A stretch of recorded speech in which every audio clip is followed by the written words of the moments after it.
We didn't even play the fucking intro song. And here begins week 2 of Starfield modding, and boy, has it really ramped up. I'm going to be telling you Nobody clicked on that. Well, I've talked plenty about the We clicked on that. What's up, gamers? Today we're going to have to talk about something serious, something that you can't defend, ladies and gentlemen. And what you can't defend is Starfield, alright? So I know we're going to start off with some spicy hot takes over here. Okay. This game Let's see is if we're like good. a battleground, right? Like, this is where wars are being fought. PlayStation versus Xbox, okay? All that. But I'm here to look at it a little bit deeper. Obviously, Starfield has had a lot of controversy.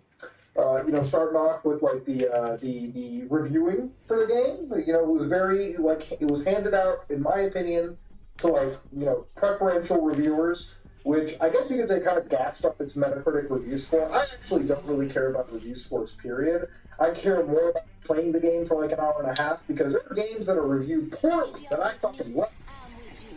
And then there are games that are reviewed highly that I just can't stand. So I really don't care too much about that. I wanted to give the game a try. I tried it, and I put about 30 hours into this game. Okay. So nobody watching this video can say, "Oh, well, you didn't get past the tutorial." No, I'm 30 hours into the game. Okay, this is a 30-hour experience video. Okay, 30 hours. So I'm not new. I've been here for a minute. Why is everything all tilted? Controversy with the game's showdown system, which, to be honest, I don't even want to get into. Don't even care. It took 10 seconds of the game max to move past it.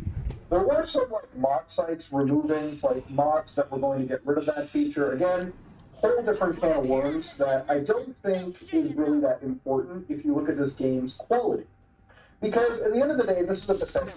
And to start off, it's a decent Bethesda game. So people have said this game takes 15 hours to get good, which I think is bullshit. Okay, I think people playing that, all right, anybody mentioning that is beelining the main story. Which, if that's what you're doing, yeah, Starfield sucks. The main storyline is not that interesting. Okay, it's really just meeting a few new companions, flying to new places, doing a 5-minute dungeon, 10 minutes. Okay, if you're playing on a harder difficulty. And then picking up some shard and putting it back in. It's such a boring quest line that I hadn't even finished it. I occasionally do a mission or two out of it, and then I'm yeah, let's go explore the rest of the world, because this is where the game actually shine. My first 15 hours of the game were actually better than 99% of people in terms of enjoyment. Because how I play Bethesda games is the moment Todd Howard says, "Okay, I'm done holding your hand," I'm saying bye. Okay, I've already cut ties. Todd is in the room talking about some bullshit that I'm already out of the loop. Okay, and this game is about the fucking galactic system. So I immediately set up, I do my own thing, and I do 2 quest lines that immediately are some of the best peak Bethesda storylines. So Every Region Corporation, which is this cyberpunk corporate espionage quest line that you pick up literally by going to a terminal, filling out a job application, and then showing up for a job interview. It's in the cyberpunk city Neon, where you work for the corporation, and it's a fun quest line. You're breaking into high corporate areas. You're stealing stuff, corporate espionage. All the fun stuff. And then I did a small storyline where I worked with a enterprising drug lord and started to basically smuggle drugs out of a pharmaceutical plant and sell it in the galaxy, which was a fun situation. I finally made space crack, okay? Now, I get to truly optimally build the proper space crack den, but I will try. Trust me, the outpost system in the game, that's the Fallout settlement system, so if anybody's going to make a space crack den on the fucking moon, it's going to be me, okay? Then Move out of there if you can. The Crimson Fleet quest line, which basically We ain't has staying to joining fight. pirates, so you Let get them arrested third in the party game. that. We'll get our You got an money up. option. You want to serve your sentence or become an undercover agent. And I became an undercover agent, but I ended up becoming the leader of the pirates. So that was a fun quest line, okay? That was a fun time. It was filled with multiple choices, speed checks. Literally, when I was building my character, I had to pick 3 background traits. One of them was gangster, and it came so effective in this entire quest line that it was fun to see. I love good speed checks, okay? And after that, it kind of just stopped, okay? It was over. One of the things that really soured the experience was this was a moment where I actually tried exploring the galaxy. Now, Starfield is a game that has 1,000 planets, okay? Like, talk how many planets. And I'll tell you right now, 20 of them maybe are worth being. Now, space is empty, space mostly doesn't have anything in it, that's true. But this is a game about space exploration.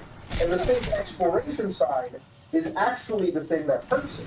Now, when I'm talking about a good Bethesda game, I'm telling you this game has good cities to go to, interesting quest lines that they handcraft, and I'm not talking about the Radiant stuff, which is like the game generating random quests, like, oh, I lost my purse at the coffee shop. Can you go to the coffee shop and get it for me? You know, you walk to the coffee shop, you pick up the fucking purse, you come back, and you give them the purse, and it's like, well, thank you. Here's like 500 credits. Now please fuck off. And then the stupid quest, this Radiant dog shit, litters your journal for the rest of time, okay?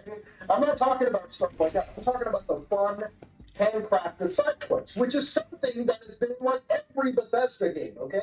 I have been playing Bethesda stuff since Daggerfall, okay? You know, the old DOS days, Daggerfall, back when procedural generation was literally popularized by, I mean, it was popularized in Arena, but Daggerfall, you know, Iliad, they made that shit amazing. They made it one of the biggest game worlds of all time.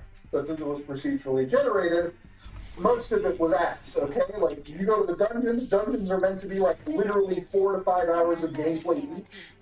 Not joking. The towns were nice. It's a game that's built on procedural generation.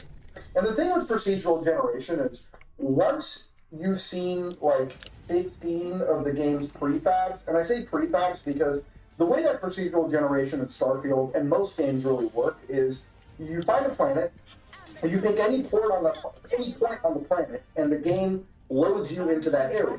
Now, the game size of this planet you drop into is not infinite, but it's also not small. It's like literally the size of Cyrodiil as a whole, like the map of Oblivion's. Like, if you took its like kilometer squared size, its area, that's the amount of land size you're talking about. But see, here's the difference in that. Oblivion's actually an interesting game world. Okay? There is still shit to this day in Cyrodiil that I find on a new playthrough, okay? What?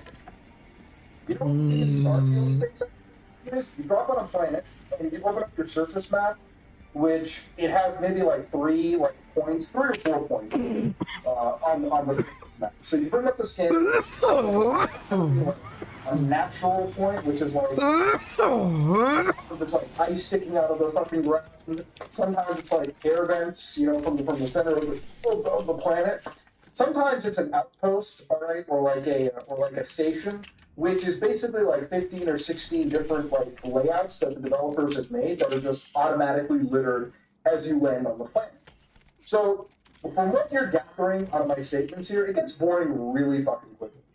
And there's maybe a couple outposts that are like uniquely made that have an interesting tinge to it. I've streamed the game at least twice. And one of them was, we went down this like liminal space corridor, and you could just hear banging like in the vents. And it was kind of creepy, really creepy. You go outside, and like this level 30 monster drops, which was banging in the vents above. So that was one cool moment out of like 300 mediocre ones in space. So this game is interesting because I love the Bethesda parts of it. You know, where you go and do these faction quests and interact and go into combat. Even though combat is not that exciting, it hasn't upgraded from Fallout at all. Like, we're talking AI is still, for the most part, like, you shoot them in the face with, like, they just stay like that for a minute. So you just walk up to them, put a bullet in their head out of that, like, you know, humanity, if you will, right? Like, fuck, this guy's like all that boring right now. I gotta finish it quick. So when you get to the space exploration that is not handcrafted, it is ironically the most boring part. So you can build outposts and farm resources, and then you can eventually like supply, create like a daisy chain of like outposts where you can like actually make some good money, build some cool stuff. But a lot of it isn't really that necessary. If anything, it just feels like a waste of time. The game's actual like 1,000 planets are just boring. So, at the end of the day, this game is a title, a Bethesda game, where I really feel like if you took Skyrim, like the whole map of Skyrim, the best way that I can put it is if you took all the towns in Skyrim, probably, right? Like, let's say that in Skyrim there's towns like Whiterun, Riften, Solitude, Markarth, you know, these towns that are scattered across the map.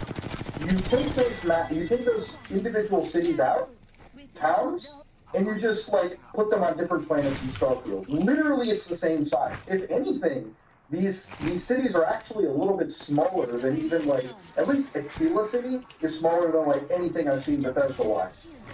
These cities are bustling. They're nice. They're cool. But imagine if like you just took the Skyrim cities, put them on different planets, and called it a day.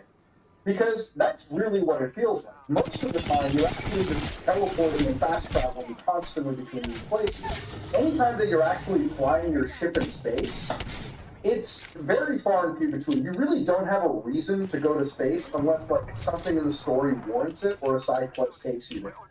And occasionally you'll do some space dogfighting, which isn't even that impressive because again, like the AI fighting on the ground, if they can't operate a fucking assault rifle in their hand, you think they're going to be flying a ship with like, it's not exciting. It's nothing crazy. This game feels kind of like a successor to an old game on PC known as Freelancer, so kind of like Freelancer 2. Except, you know, it literally the best way to describe it is the space sections of the game actually feel like the stuff that's holding it back. If you took out the actual like space sections, the flying even, or you took out the shit where you're like landing on these like barren planets with like 3 or 4 points of interest that keep being repeated over and over and over again, then you might actually even have a better game than what they have right now. It really feels like the selling point for Starfield, you know, to go into the field of stars really, is the only thing that's holding it back. That's one of the reasons where, like, I feel like this game is not clicked. It's not like Baldur's Gate 3. It's not like really any other game that's clicked for me. If anything, I loaded up Red Dead Redemption 2. And I've been blown away by stuff that... While I've talked plenty about the plan for the multi-zone audio in my new house, I haven't actually shown you guys the setup. The reason for that is shame. Why have you done this, Linus? Do you realize how good Bluetooth speakers are now? How expensive was this? Okay, hold on a second. No, there's a good justification for this. I know that Wi-Fi audio does come at a bit of a premium, but as much as this might look like a Homer Pigeon made, it is capable of driving 17 different music zones at up to 2,000 watts total. And I will have you know, it is not nearly as expensive as it looks, because everything here, second-hand, baby. It certainly looks not that expensive given how much you've spent on it. We're going to fix that, though. As part of Operation Final Deployment for Real this time, we've got the all-new cable management arches from LTD Store, we've got the sick 3D printed amp holders, and we've got power tools. This is going to be a lot of fun today. Fun, like this segue to our sponsor. The Ridge! The Ridge is partnered up with Hennessy Performance, and you can score some sick prizes, like a Ford Bronco Velociraptor. For every $1 you spend on the Ridge products, get 1 bonus entry, or up to 1,000 entries on custom Hennessy products. Use the link below for 10 bonus entries. Did you bring batteries for these? It really doesn't look like it, does it? You must have these in your house then, right? Yes. Okay. So these are just props then. That was your intention? No, these were intended, I wanted to use the Milwaukee ones, but it was simply really bad. Before we get to any of that, though, let's talk about some of these. Okay. So these are just props then. That was your intention? No, these were intended, I wanted to use the Milwaukee ones, but it was simply really bad. Before we get to any of that, though, It doesn't look like it, does it? You must have these in your house though, right? yes. Okay. So these are just props then. That was your intention? No, these were intended, I wanted to use the Milwaukee ones, but it was simply really bad. Before we get to any of that, though, let's talk about some of the benefits of Wi-Fi audio. First up, it's not No dependent on wires. your phone's range, so you can keep it running in your kid's bedroom while you are working in the yard. For another, it can be dynamically configured into different zones. So, if you had a big room like this with 3 pairs of speakers in it, they could be 1 zone, or you could have a zone for an entire floor, or even 17 different playlists in every room in the house. The biggest one for me, though, is that there's no need to repair every time you want to use it with a different device. When you're on the Wi-Fi, you've got control. Now, Sonos is a pretty premium Wi-Fi solution, and by looking at this, you're probably thinking that I've spent an inordinate amount of money. But one of the cool things about Sonos is that they're also very good at supporting their old products, which means you've got some options. I went with older Gen 2 Connect amps that I slowly acquired from eBay for about $260 a pop. The latest version is better. It's smaller, it's more powerful, it supports HDMI audio input with ARC, but for a home music system, not that really matters for me. And the only major feature that's missing for me is support for dual mono mode, which is kind of cool because the intention is to just have music on while you're moving around the house. You're not going to be enjoying stereo imaging anyway. I just didn't want to pay an extra $7,500 to just get that feature. And if you want to save even more than me, you can pick up the Gen 1 version of the Kinect. You're going to lose Dolby Atmos and 24-bit audio, and you'll have to use the older S1 app. So you need to operate any newer and older equipment separately, but those ones can be had for closer to the $100 price range per zone.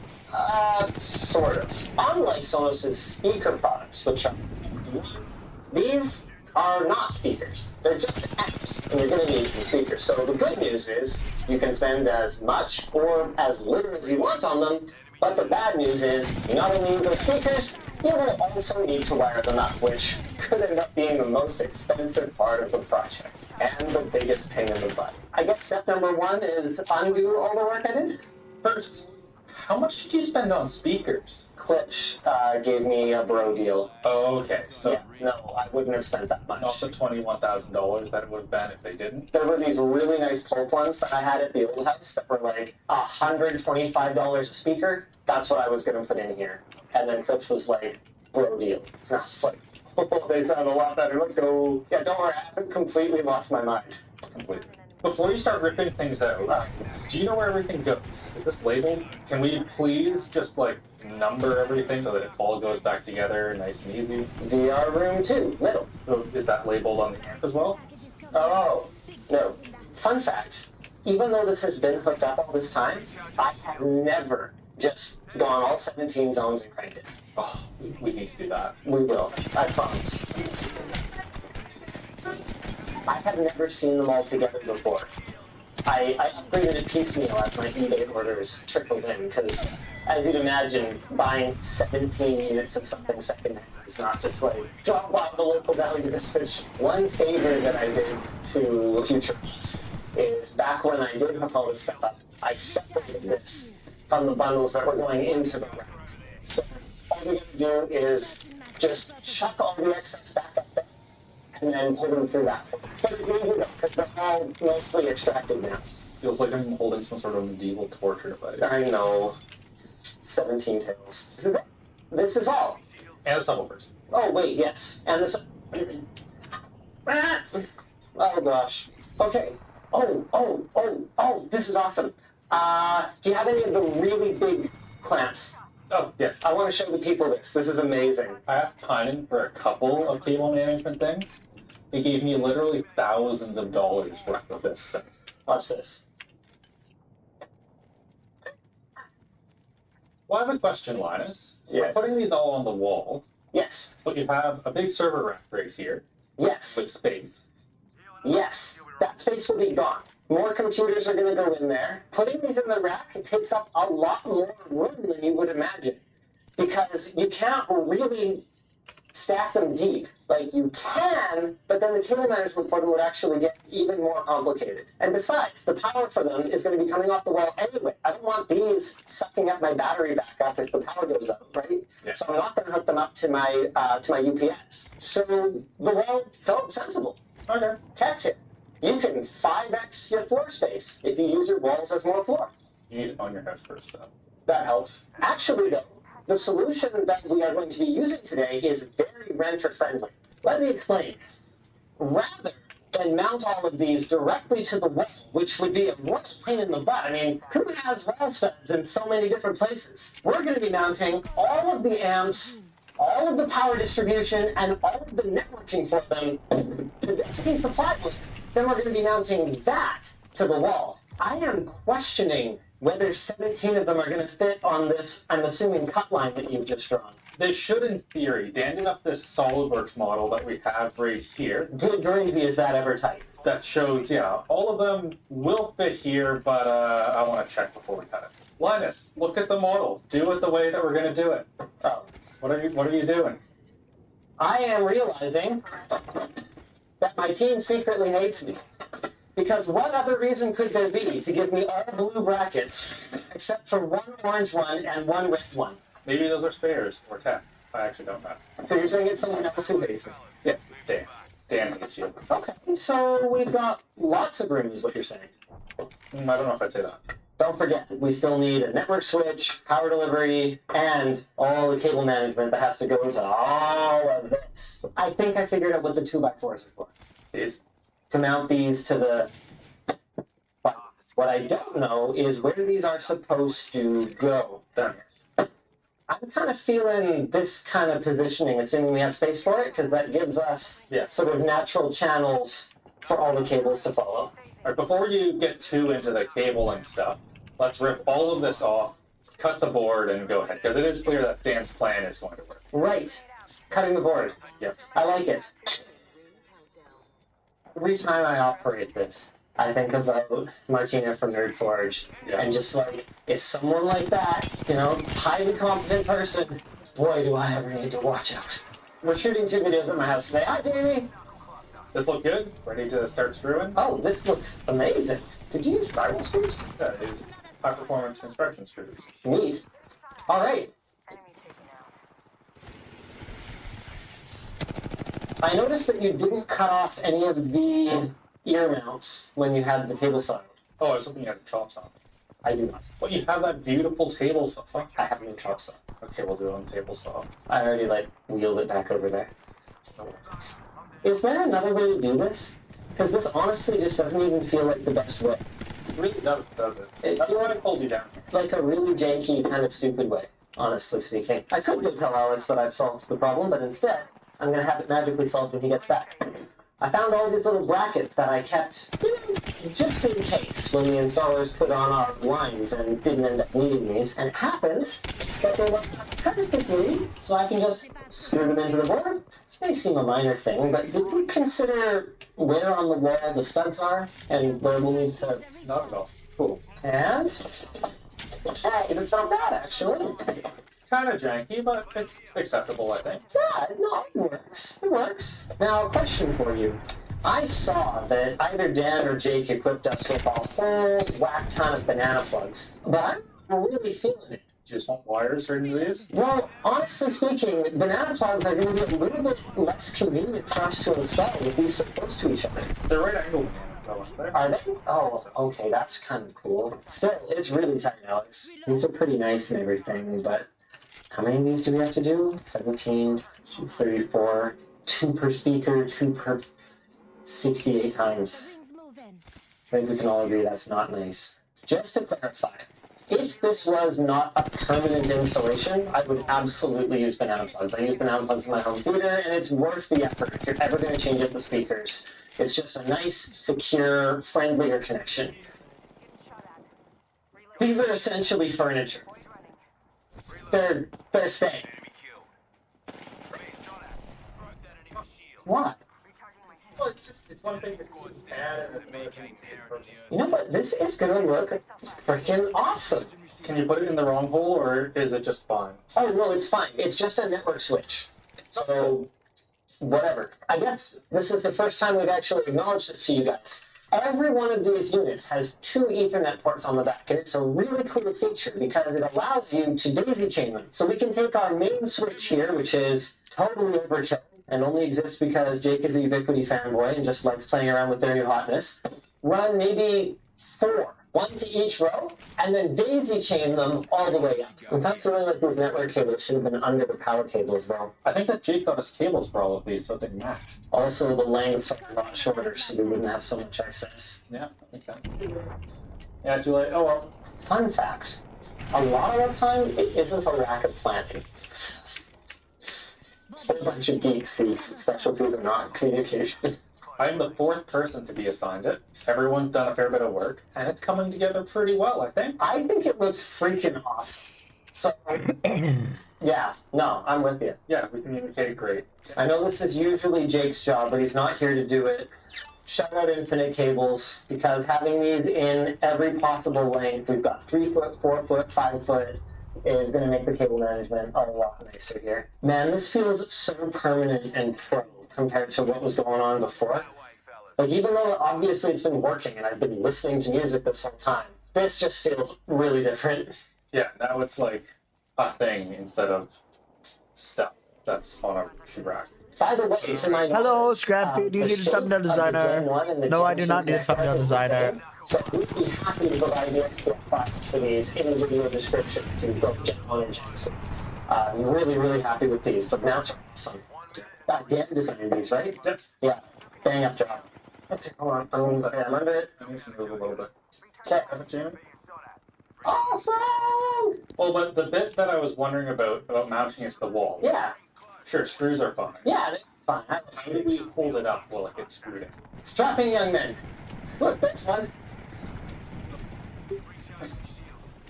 Oh yeah, there's the stuff there. Okay. Yeah, this is the entire like width of a 2x4. And this one seems to be standing on end. Yvonne's out, which means we can unplug her computer. I'm just going to start some of these screws here. That way, strapping young men won't have to hold this up any longer than they absolutely have to. Yeah, There's a third party over there. You know how many. It's audio.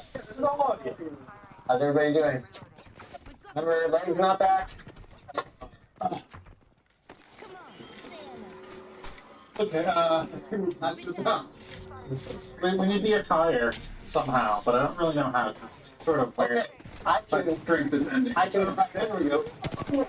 Okay. Okay. Are you guys good? Yep, for 30. Check. I think this might be right on top of the nail. Good luck. Okay, she's snugged up. I can't get at that one. But this one. Oh, she's snatched. Go ahead, you can let her go a little. Okay. There we go. Okay, you guys are good. You guys are good. That's 3 screws. That's more screws than I put in an entire computer. That is freaking awesome. Seriously though, how much better is that?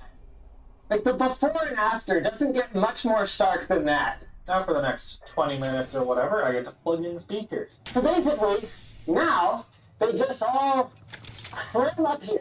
So the whole thing comes up this way, and then we basically just make a big coil of it, and we just drop a coil up into the top there, where no one will ever see it again. I need to figure out where exactly. Fun, my skateboarding skills. Here comes the ollie. Yeah, I'm not even working today. Who are you people? What are you doing in my house? I have this piece of insulation that's supposed to be here. I don't think that's going up today. Nope, that is pretty clearly not happening.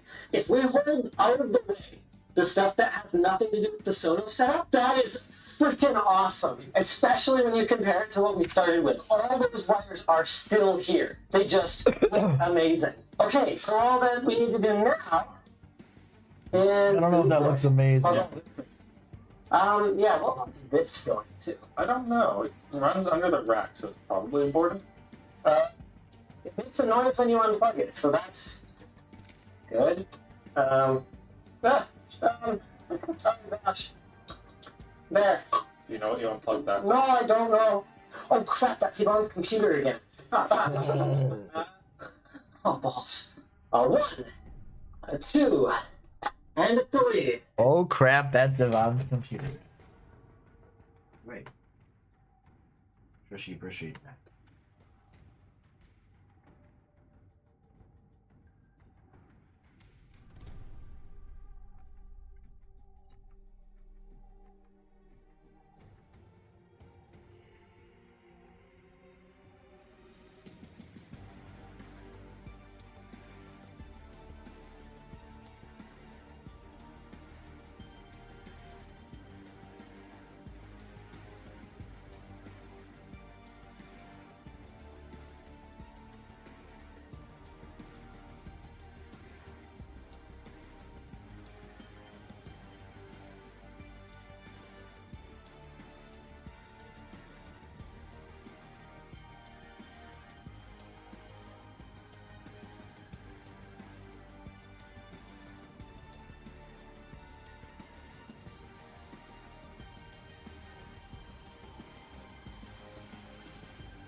Theoretically, everything is perfectly Everything's lit up. good to go, and we're all light up. Oh, what about this boy? The switch is just not powered on. I think that's the issue.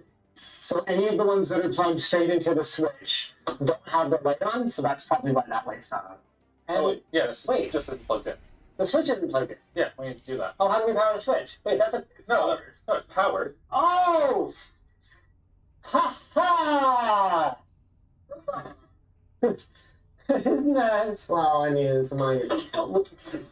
What are the odds, Alex, that it all just comes online? I don't know if it's you're the one that set all this up. I just moved it and maybe broke it in the process. 100%. 100%. I like it. David with the good vibes today. I didn't see it work beforehand, so as far as I'm concerned, it is in the same thing that it was. But for you, I see activity on the switch. I see activity here. What happens if I just hit play on one of them? I don't think it works like that. Okay, that's where Yvonne's working, but sure. It's on. Everything's good. They're all working. I think we know what we have to do. All the way. No, all the way up would be a lot. Yes, exactly. They go. Yes, I know. Yeah, let's go and see if it's working. I don't hear anything. Oh yeah, I hear it. Oh, what's going on with these Zoom computers?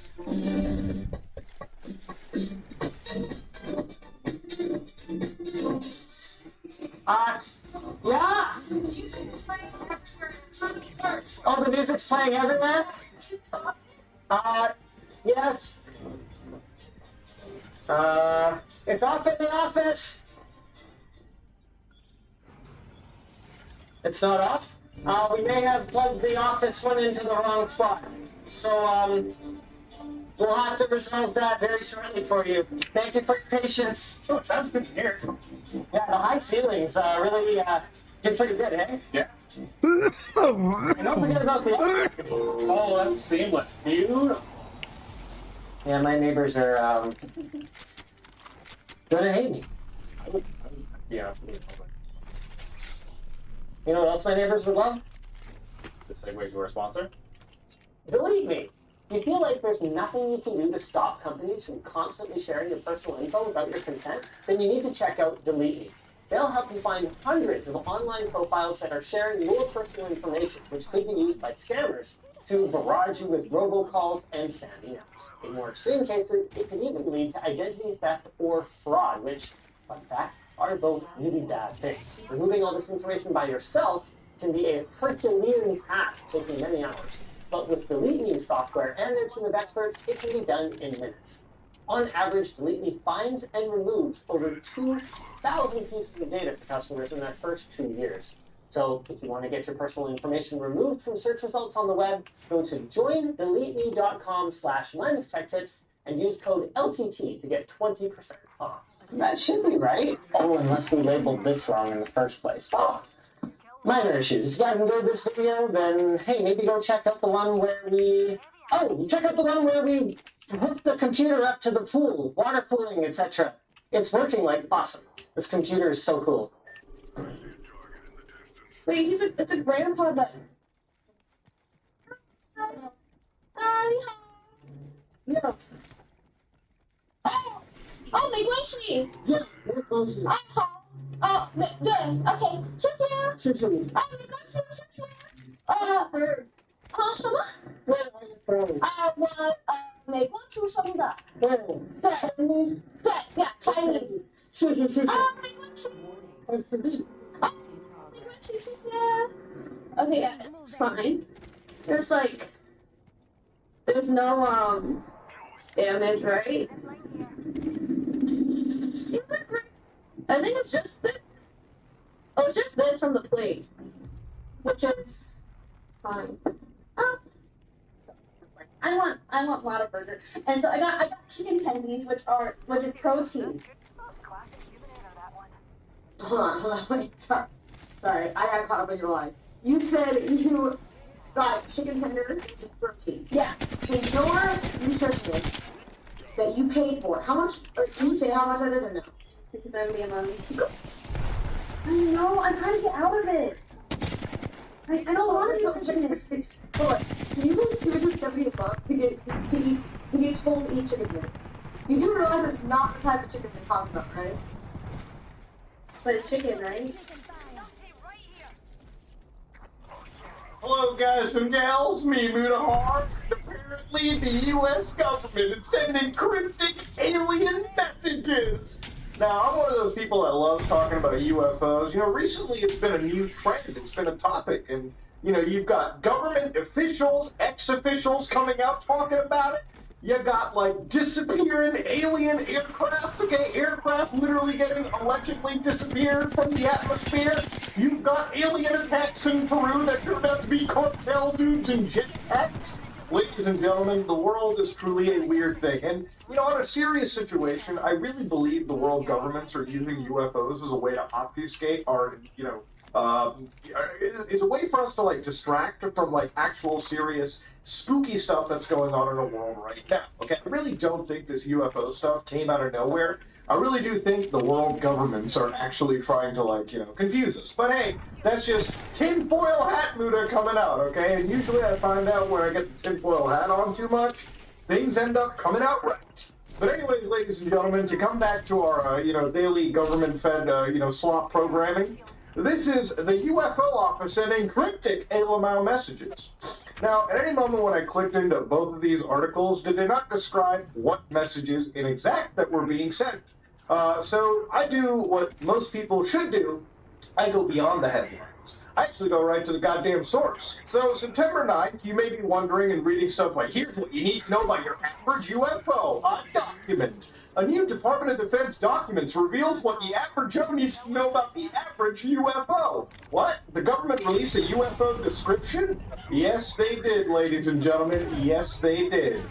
Now, for those of you who haven't been following, there's been a new website that launched. This is the All-Domain Anomaly Resolution Office, AARO. And if you look up here, an official website of the United States government. Yeah, this is on the same level of legitimacy as any other branch of the government now. It's literally just the United States that has like a million branches, dude. They probably have a branch for paranormal special operations, okay, for all I know. Director's message. Welcome to the website for the All-Domain Office. Our team of experts is leading the U.S. government's efforts to address unidentified anomalous phenomena, which is UAPs, or UFOs, whatever you want to call it. See, the way that the government looks at UAPs, and most people should look at them, are truly just unidentified objects. Now, I know most people think it might be gray aliens flying above us, but this also includes things like Chinese spy balloons that are unidentified, Russian satellites that are unidentified, Indian satellites that are unidentified. And it also includes alien, aircraft, which is, as the name implies, unidentified. Even when these people find non-human bodies, that could easily just mean that they found the monkey we launched into space like 50 years ago come back. That's a non-human body, so it doesn't have to just be aliens, it could just be animals we launched up. And fuck me, we launched a whole bunch of Fidos up there, okay? That's all I'm saying. Minimize technical and intelligence surprise by synchronizing scientific intelligence and operational detection, identification, attribution. So one of the things that a lot of people who were, UFO-ologists, if you will, who came across the government, people like Wrong side, did I not help? Be a way for pilots, whether they be in the civilian Air Force or the military Air Force, explain what they've seen in the air. There's been a lot of shit that pilots have seen in the air that seems sketchy at first, but turns out to be like military training or something, secret military training, obviously off the books, that ends up coming out and shedding a light. But for the initial moment you see it, yeah, it's scary as fuck, and there's got to be a way to report it. So here the government writes, UAPs mean airborne objects that are not immediately identified, transmedium objects or devices, and submerged objects or devices that are not immediately identifiable that display behavior or performance characteristics suggesting that the objects or devices may be related to the objects or devices described in subparagraph. So the DoD, Department of Defense, considers UAP as sources of anomalous detection in one or more domains. airborne, seaborne, spaceborne, or transmedium. I guess things that are coming in and out of those different borns. We'll go back. What are you The government doing? has also released that they're going No, why are you to wasting allow that? activity reporting. So they're making a form that you should be able to use, a form for current or former government Why'd that guy leave us? service members or contractors with direct knowledge of government programs relating to UAPs dating all the way back to 45. Now, I assume this form is taking a while. The government is working on some serious anti-troll activity because you know the fucking second this form comes out, 4chan's like paranormal board, whatever, macro, like run a bunch of scripts and send like literal dong force like gifs, straight up ASCII images of alien Rule 34 to the government, okay? So they gotta be real careful. They gotta have all the AI imaginable to stop that shit. So the way current stuff works is apparently military personnel should report through their commander service in accordance with Gen Admin Joint Staff J3, and then a civilian Go pilot up here. should just report shit to air traffic control. Now the government has released some footage, if you will. Actually, not really released. It's just footage that's already out there of possible UFOs. We're gonna look at this shit together, okay? So obviously we've seen the tic-tac-toe FLIR video. I'm going to show you a Middle Eastern object. This clip was taken by an MQ-9. That's a Reaper drone, okay? So you know when this drone was out there, what they cut out was when the village got absolutely fucking destroyed by a Reaper, a Hellfire missile. Anyways, let's hit play and watch this and see what they found in the Middle East. It's like a 24-second video, unclassified, mission from mission report, okay? So we got a few dudes walking around what appears to be a shack. And that's the UFO! You see that? Right there, buckos. So right there, you see that little ball? That ball is the UFO. Flies right by the NQ Reaper drone, okay? And the drone starts following it. And, yeah, there it is. The ball is right down there. Jesus Christ. There it is. It's just floating around. Actually, what is that? It's not even casting a shadow. I mean, it probably can't cast a shadow based on the position of the sun, or at least that wouldn't be visible. Yeah, that's an actual UFO that they found in the Middle East, allegedly, okay? That's a government... Why am I saying alleged? The government's backing this up, dude. There ain't no alleged here. That's a UAP the government found. South Asian object. God damn, you got MQ-9 Reaper drones operating near India and Pakistan? Jeez, I didn't know that. Let's see what they've got here. 9 seconds. What is a UAP report? Oh, there it is. Boom. That's actually so fucking comical, dude. Yeah, so that's UAP footage, and some of it looks kind of hilarious. You know, like, woo, here's a little mouse floating across the screen. And some of them are literal floating balls, you know, just floating around the Middle East. You know, and I'm glad that these are like 24-second videos because, you know, they cut the war crimes before and after out of this footage. Anyways, ladies and gentlemen, that's the level of footage that we're expecting. Now, according to a document that they published too, they actually write that UAPs are not unattributed balloon activity. No. This is anomalous factors. And the factors here, they actually outline. So this is what the government believes the average UFO looks like, okay? So according to them, the altitudes that people report this at, you'll never find anything at the altitude of weather balloons. Generally, the most you'll find is like at the 20,000 feet, or what is it, 20,000, not miles, but 20,000 feet above the air.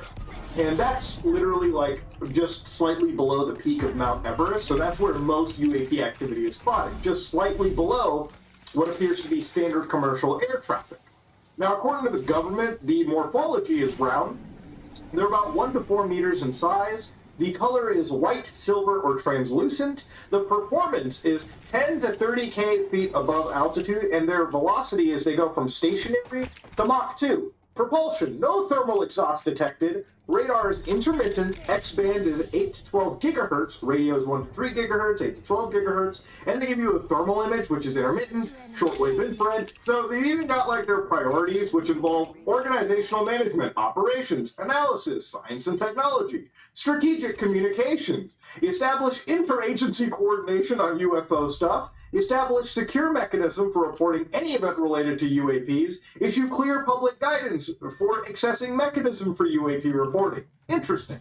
Now, I don't know where the headlines got the idea of governments are sending messages. I've read through this whole thing, and it doesn't seem like anywhere where the government is writing like alien, like alien messages and sending them out. Okay, I don't think we're worried so much. We're literally messaging between other people and agencies. Okay, hey Tom from the FBI, I think I saw a UAP. Oh shit, really, Peter from NASA? I get it. I totally understand. I'm glad we have a special forum now to discuss about UFOs between each other. That's what they're doing. Okay, come on now. What is really interesting is in this document, they talk about UAP exploitation, direct exploitation of recovered enigmatic technologies, leveraging cross-sector partnerships, and the latest developments in theoretical and applied physics engineering. Look, if we've got alien artifacts, obviously I expect the government to be using it for war or other bullshit, okay? This isn't new to me, alright? If UFOs did crash at Roswell, well, I'm sure we used technology to create the Blackbirds that would spy on the Russians, okay? Let's not pretend otherwise, okay? Everything that you see that aliens have will be used first and foremost to kill people first, then apply actual commercial use for the average Andy. Now, what's interesting is I decided to go down a rabbit hole of looking up old CIA documentation that got declassified. And one from the 50s is actually wild. So here they actually talk about in 48, Air Force initiated Project Saucer to study the phenomenon. They issued a preliminary report to April 1949, and in December 1949 released sections of its secret report to the press. So inside over here, they talk about the conclusion was the sighting stemmed from three causes: mass hysteria, hallucination and hoaxes, and misinterpretation of known objects. Now, in this entire situation, they do actually refer to the UFOs at the time. Let's examine for a moment that all these people claim to have seen. Grouped broadly as visual radar and combined visual and radar, ATIC and two major visual classes for spherical or elliptical objects, usually of bright metallical luster, some small, 2 or 3 feet across, sound familiar? Most estimated at 100-foot diameter and a few thousand feet wide. There are variants in this group such as torpedoes, triangulars, pencils, and mattress shapes. These are all daylight recordings. So, of course, the actual CIA at the time refers to UFOs in a You got very, ultimate very accelerant at similar all? manner to what the government is talking about them now. And of course, thank God Ultimate accelerant? for dailymail.co.uk for producing this graphic to show Did you pick up that ultimate just what the accelerant back government there? believes the UFOs look like. So this is apparently the ball, the traveler from Destiny. That's what the government. Let me see if I can get if I get a drop, it'll probably have a shield for you. Scale, okay? If this was larger than the plane, we would be scared shitless. This would 87, not I be got an unidentified 12 flying seconds. object, okay? The blindest bat in the world. Promise it's gonna give our position away. Size. White or silver color, round or spherical shape, translucent appearance, and no thermal exhaust. Literally a space testicle. We have to move out. Proving that if this is real, our world is just controlled by like some crazy matrix, and this is just like this is just like a debug object floating around. Stay right here, stay right here, I got it. Mod, like, no game installed bullshit. And you know, when I look into the CIA, obviously, and a lot of these government agencies that have been researching this shit, if you look back into the 80s, the CIA was one of those organizations that was looking into, like, I swear to God, the gateway process. If you've never read this document, they literally tried actual experimentation to do things such as astral They're over that way. syndrome meditation and biofeedback, hypnosis, whatnot. Were the results of these fruitful? Probably not. But back in the 80s, the CIA was given a budget Everywhere I to marked. literally try anything. And this is at least somewhat, I guess you could say, a little bit more halal than like the MK Ultra shit. So Trying to I give some snipe credit there. on the ground over there in the water. Groups have been a little bit, skeptical about this. Maybe this is just the government, like kind of taking the piss out of people. Maybe it is the government trying to make an honest effort onto it. But they've also released some interesting UFO videos too. And I guess I want to see them as well too, because I love any UFO video that gets released on the internet, dog. So here's one from Poland in 2017. If you look real carefully, you can see that floating ball. You got any Looks grenades? very familiar to the military, the Middle Eastern ball floating around. It's so wild Just launch. how this is one of the most common UFOs I've seen, and that is so goddamn clear that I actually almost believe it's CGI. Broke him? Look at the difference between the quality of the background and that ball. It's insane. I like this one too. All right, here we go. We had a good quality footage, and now we're gonna have somebody like just whipping around their camera.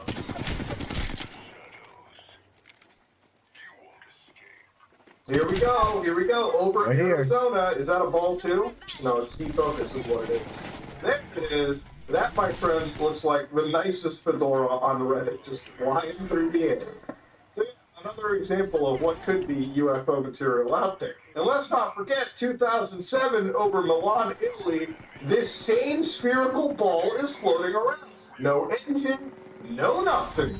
It is truly Good a finish. wild, wild Good world to finish. live in. But ladies and gentlemen, I'm going to end this right over here. That's all you needed. I had Where the fucking actual did something to him. hotspots for UAPs are right now. If you're I thought you were looking at pushing the with map, me. If you live in Florida, you've got a lot of problems. UFOs are one. If you live in Los Angeles or just Nevada, you see some UFOs. Do you live in Saudi Arabia? Well, you're going to be seeing a lot of UFOs. A GG. But I'm sure Saudis would consider MQ-9 Reaper drones flying above them to also be UAPs. A GG's, baby. Or Japan in general, or North Korea, beyond just kidding throwing ballistic missiles into your backyard, you might also have an alien problem. Proving once again, the safest continent is Africa, because there's been no aliens I got the fucking win. that part of the world that we know of. Let me go That said, ladies and downstairs gentlemen, real if you like quick. what you saw, please like, comment, and subscribe. Just like if you didn't. Let me like, go I'm gonna make fun of some- downstairs and.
really hard.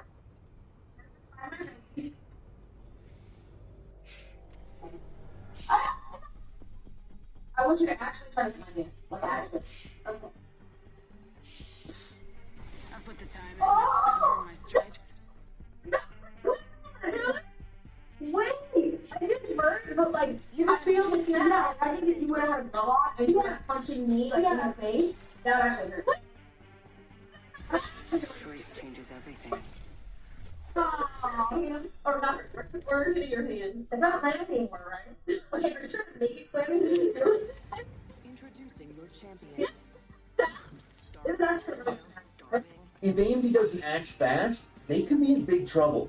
Let's talk about it. Before that, this video is brought to you by VIPCDKDeals.com. CDK Deals is a website dedicated to getting you the best prices on games and software, and right now you can get a Windows 10 Pro OEM key for an insanely low price. Just find the best price and apply my special discount code GPC20 for an additional 30% off. You can also check out securely with PayPal, and once the payment is cleared, you should get access to the code both in your account as well as in your email. In order to activate the new copy of Windows 10, just search Activate under Windows and type in your key. So if you want to learn more, be sure to click the link in the description below. Okay, look, I've been a huge proponent of AMD lately because, well, they've started to actually give us decent prices. I know it's shocking because neither NVIDIA or AMD for a very long time have been giving us good value upgrades for a previous gen GPU, so I was genuinely shocked when AMD came out with the 7800 XT for $500 and started drastically cutting prices on the 7900 XT, and even the 7900 XTX has been going for far lower than it originally launched, at least at most retailers. So yeah, they've definitely been giving us much better value options than they've tried to in the past. It really feels like they're actually trying to compete with NVIDIA now, and things are starting to get spicy. However, Where's it's my not so phone at? simple because NVIDIA just revealed something. Fuck off. Where's my phone? God damn. New kill leader. Call him if you spot him. Getting shot at.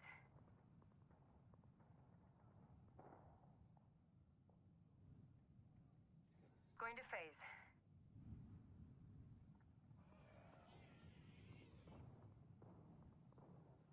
Getting shot at.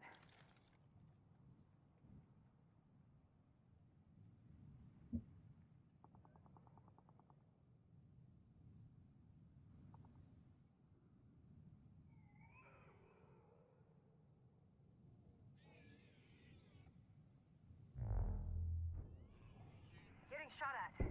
Firing. Void running. Repeat on last.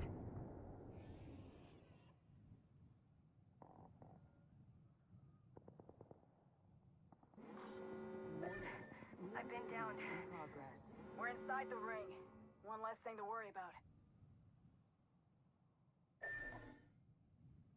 Just us now. Gotta watch each other's back.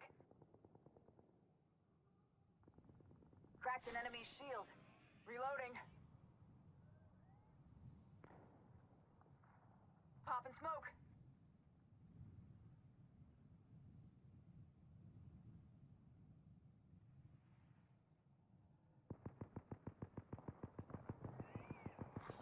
Attention. Delivering care package. You hear that? There's a care package coming down.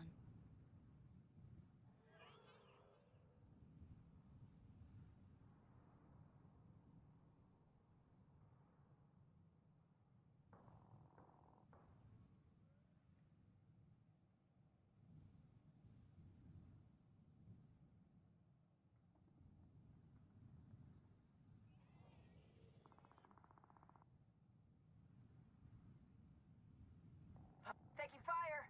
I broke an enemy shield. Reloading. I'm out of light ammo. They got me. I'm down. Down to target.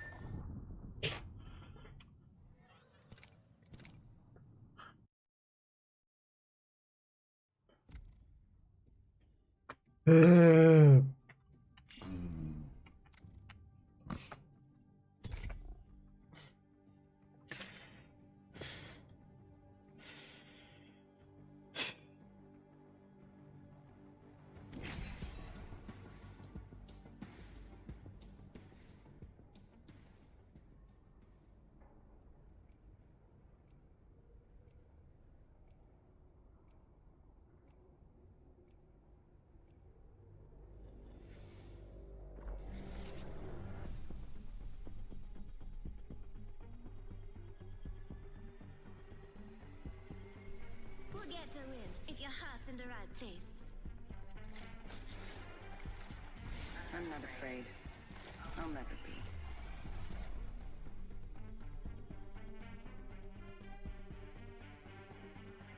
As fun, we will be gifted with victory.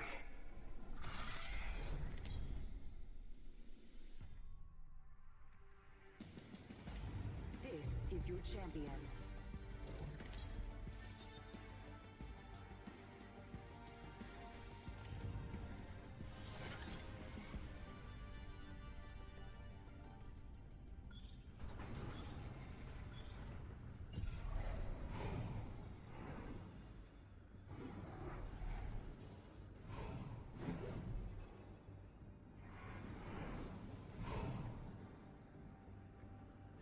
Here we go. Ready up.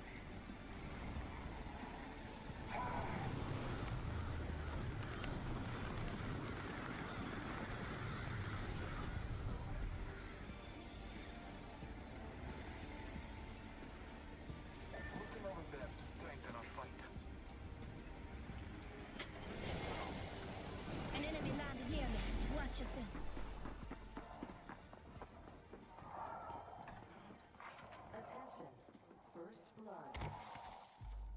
First blood. Should have seen that coming.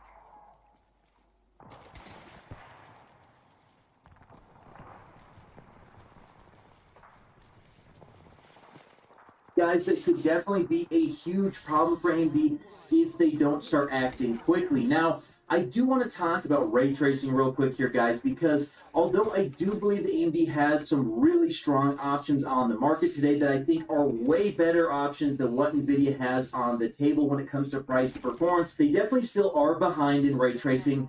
Let's be honest. Now, with cards like the RTX 4090 versus the 7900 XTX, the difference is very obvious. However, with cards like the 7800 XT versus the 4070, that's not always the case. In fact, according to Hardware Unboxed, it looks like, at least when it comes to the 1% lows on a 6-game average at 4K with ray tracing, the RTX 4070 is only 6% ahead. So honestly, they're not as far behind as some people would like you to believe. It seems like AMD does have some pretty decent ray tracing performance overall. It only starts to fall behind when it's very heavily path traced. And this is something that will become an issue in the future, but I think by the time their next generation GPUs come around, there could be substantial performance upgrades in ray tracing. But there's one thing they don't really have an answer for, at least as of right now. It could be a huge problem for them, because honestly, guys, a huge reason as to why I don't focus in on ray tracing performance today. You want to just craft you? Did this guy just leave already? Turning on for What the a vast fucking majority of weak GPUs. pussy. The only exception I would make would be,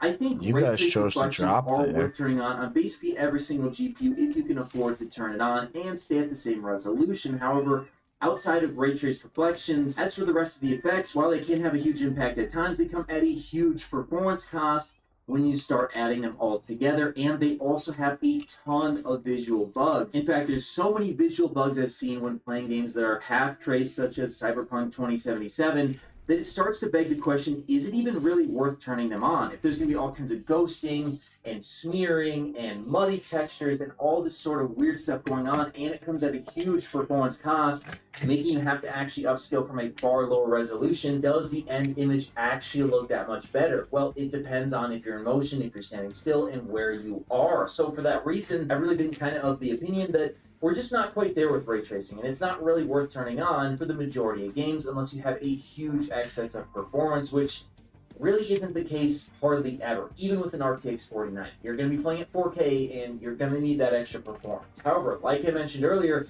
NVIDIA revealed something that basically fixes all these problems, and that's DLSS 3.5. Now, I know this has been mentioned a little while ago, but I didn't cover it at the time because I wanted to learn more about it. And the more I learned about it, guys, I think this is actually an undersold and underappreciated advancement when it comes to graphics. I do face a ton of issues when it comes to ray tracing, so if you do have a GPU powerful enough to run these ray trace settings, I think it'll finally be worth it with DLSS 3.5 denoising. A huge problem with ray tracing right now is the amount of noise in the image, and the denoisers in games simply can't do a good enough job and end up showing way too many visual bugs, again, leading to a situation where I just wouldn't even use it. But without those visual bugs and a much cleaner image, I do think it is worth enabling ray tracing if you have the performance. So with the RTX 40 series, I don't think this is going to be a huge deal because this is going to mostly impact people who have 4090s and maybe 4080s who have excess 1440 However, by the time the RTX series comes around and this tech is in far more games and applications, this is going to be a huge deal, and this is something AMD needs to have an answer for, because if NVIDIA is not only giving you more ray tracing performance at more performance tiers by next generation, but they're also giving you a better looking image, that's going to be a huge difference between them and AMD. So if anybody from AMD does end up actually seeing this video, please guys, you have got to start working on something right now, because again, this is not going to be a huge deal right now or even next week or even 2 or 3 months from now. I don't suspect that one's hurt. Having a huge impact. We hit him with a wingman. Gamers, but by the time it does become a problem, probably by next generation, it's going to be a huge problem for AMD unless they come up with a solution. Now, AMD does typically have some sort of a solution not too long after NVIDIA reveals theirs. However, this does seem to be heavily actually utilizing AI capabilities in the card if their marketing is to be believed. So that is something that AMD is going to have to incorporate in their cards. More AI performance, or these sort of problems are going to continue to stack up. So that's my thoughts on this so far. I do think the future of ray tracing is very exciting, although still for now, without this new technology, without more ray tracing performance, I am going to say I think the vast majority of gamers should be playing games, even single-player games, with ray tracing mostly turned off, maybe with the exception of a couple settings like ray trace reflections. And for that reason, I still think that AMD, even with ray trace reflections on, has a heavy advantage when it comes to price performance across nearly the entire stack right now, up until the RTX 4090. Basically, the 4060 or at least 4060 Ti through the 4080 are far too expensive considering their performance, and the extra ray tracing performance just isn't enough for me to actually recommend those cards over what AMD is offering at the current prices. And the only card that's really doing it is the 4090 for me, and even then, it's not always worth it. But hey, that's just what I think. Do you think that DLSS 3.5 will be a big deal and will finally be the turning point for ray tracing, or do you think it's still going to be another couple generations before ray tracing becomes a huge deal? Let me know your guys' thoughts in the comments below, and of course, I'll see you in the next video. If you made it to the end of the video, be sure to drop a like. Every time you do so, AMD and NVIDIA release new GPUs. Also, if you want to see more, check out one of these related videos. You won't be disappointed.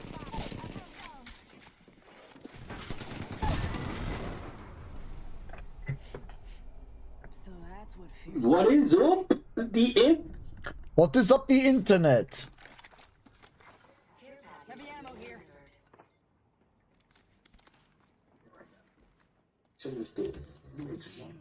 Light ammo here. Hey, Rob! So much. About that, I was in front of it. An extended light magazine. Look, it's Friday.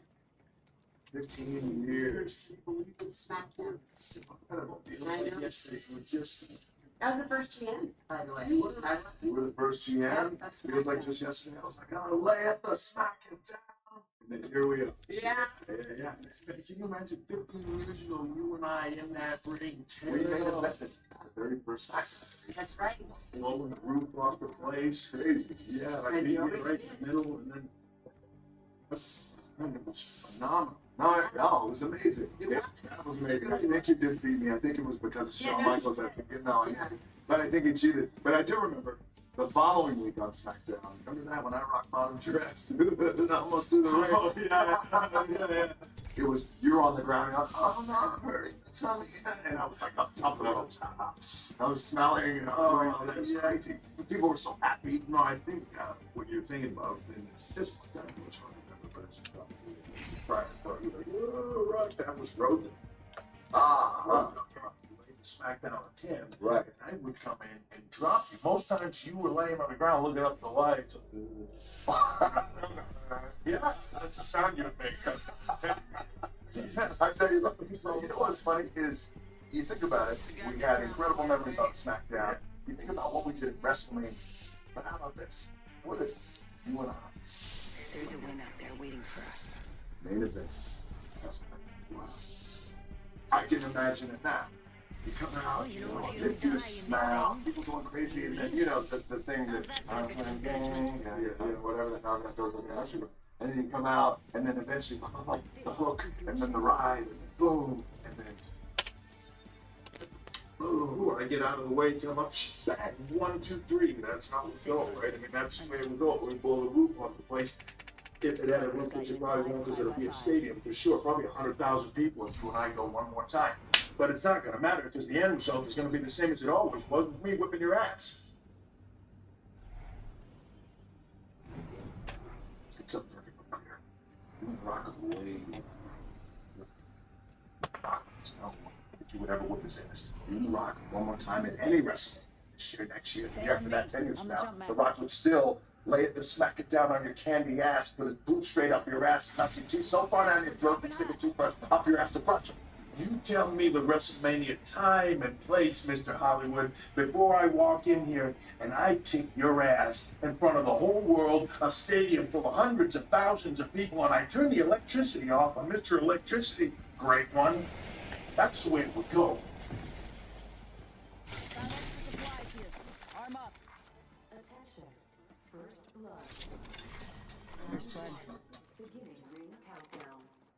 Why are we this close? Good work.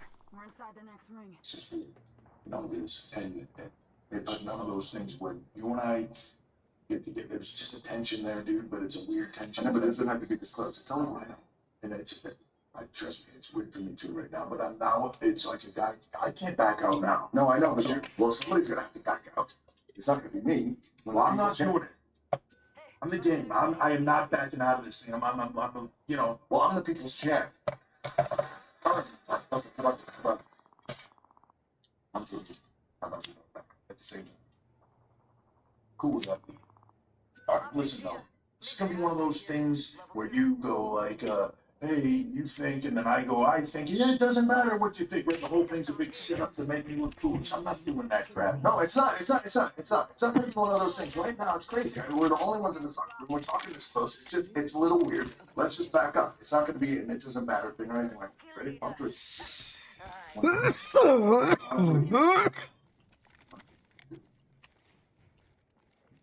I'm gonna back up.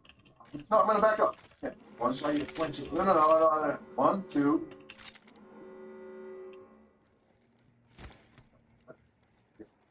Better, but it doesn't change the fact that I will kick your ass. No. If we go to WrestleMania, name the time, the place, the stadium, the hundreds of thousands of people, we're gonna talk. You just relax. You're both winners, okay? I am a winner. Yeah, you both are. No, you're both winners.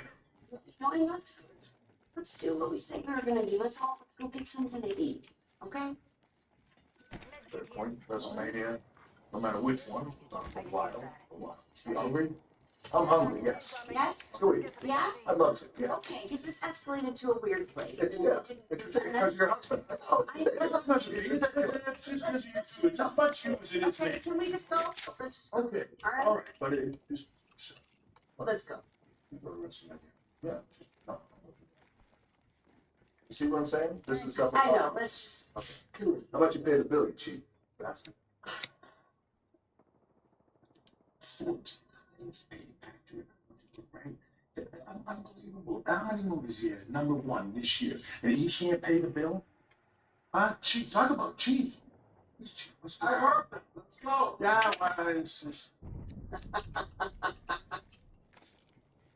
Thanks for sitting through that to get to this. I'm WWE. Can you take me back over the edge? I don't know if a lot of people supposed to face with laser. Yeah. At what point did you realize that something was wrong? Owen, I spent that whole day with Owen. Was such a great. I mean, when I went to Japan for the first time, I was in Japan for 6 months. Owen was there. He taught me how to take the train, order food, get the dojo. And I spent 7 months in Germany. Owen was there. Taught me the same thing, how to get transportation or cabs. Just a great dude. He was to come down do his thing first, and I was supposed to come out with the girls. Yeah, from the ceiling. Yes, I was behind the curtain. I was doing my normal, okay, girls, I had a normal speech because every now and then the girls would fall or trip. They would feel embarrassed. So I would tell them, if you fall, this is what we're gonna do. Don't worry, you can't do anything wrong. Whatever you do, I'll cover it. Just have fun. And I was going through that speech with them. I'm like, the most important thing is to be fun. You know, have fun. Don't worry about anything else. And then all of a sudden, whoever was over here, I want to say Bruce Pritchard, said Owen fell, and I'm like, Owen what? He said, Owen just fell, and I'm like, Owen, I didn't register. I'm like, Owen fell for what?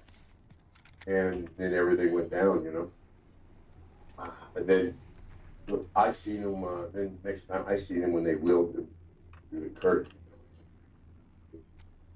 I don't. My wife remembers more than me, because I guess I called her right after and told her everything, and I don't remember a lot of things I said, so I was probably a little bit shocked. Yeah, Good dude. That was just. and like there was probably a lot of chaos, but you were about to go after the curtain. Your match now isn't happening. Who made the call? Or do you remember who made the call? It's like, all right, Charles, your match isn't on. Well, I'm gonna move on. At that point, you can't just you can't just put matches together like that with girls, and because you're gonna have to at least get some of it. Yeah. I was just I don't remember, to be honest. Wasn't he supposed to win the title, the Intercontinental title? Yes, he was gonna win because they realized they put the title on me, but on me the title didn't mean anything because I had the girls. So all the title was because I had such a show. It wasn't really a wrestling show. It was a Godfather show. Yeah. Right?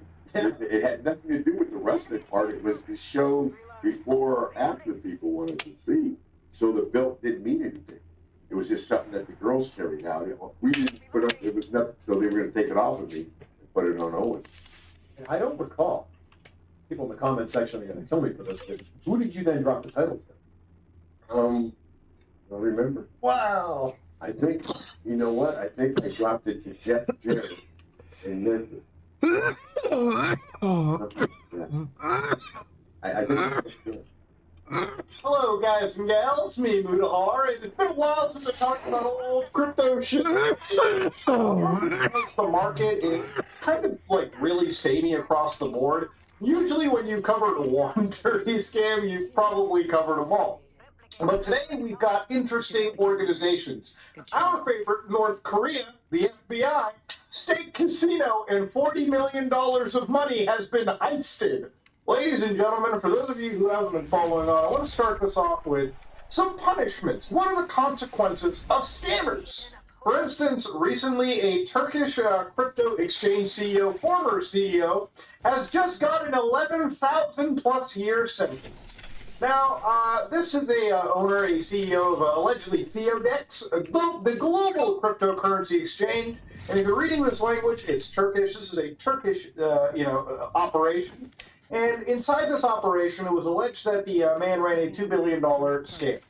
Now, for $2 billion, 11,000 years, I think some people may be able to do the math and maybe say it's a bit of an excessive sentence, not because the scumbag probably doesn't deserve it, but because the human lifespan does not allow you to serve 11,000 years. God damn it, Turkish laws are insane.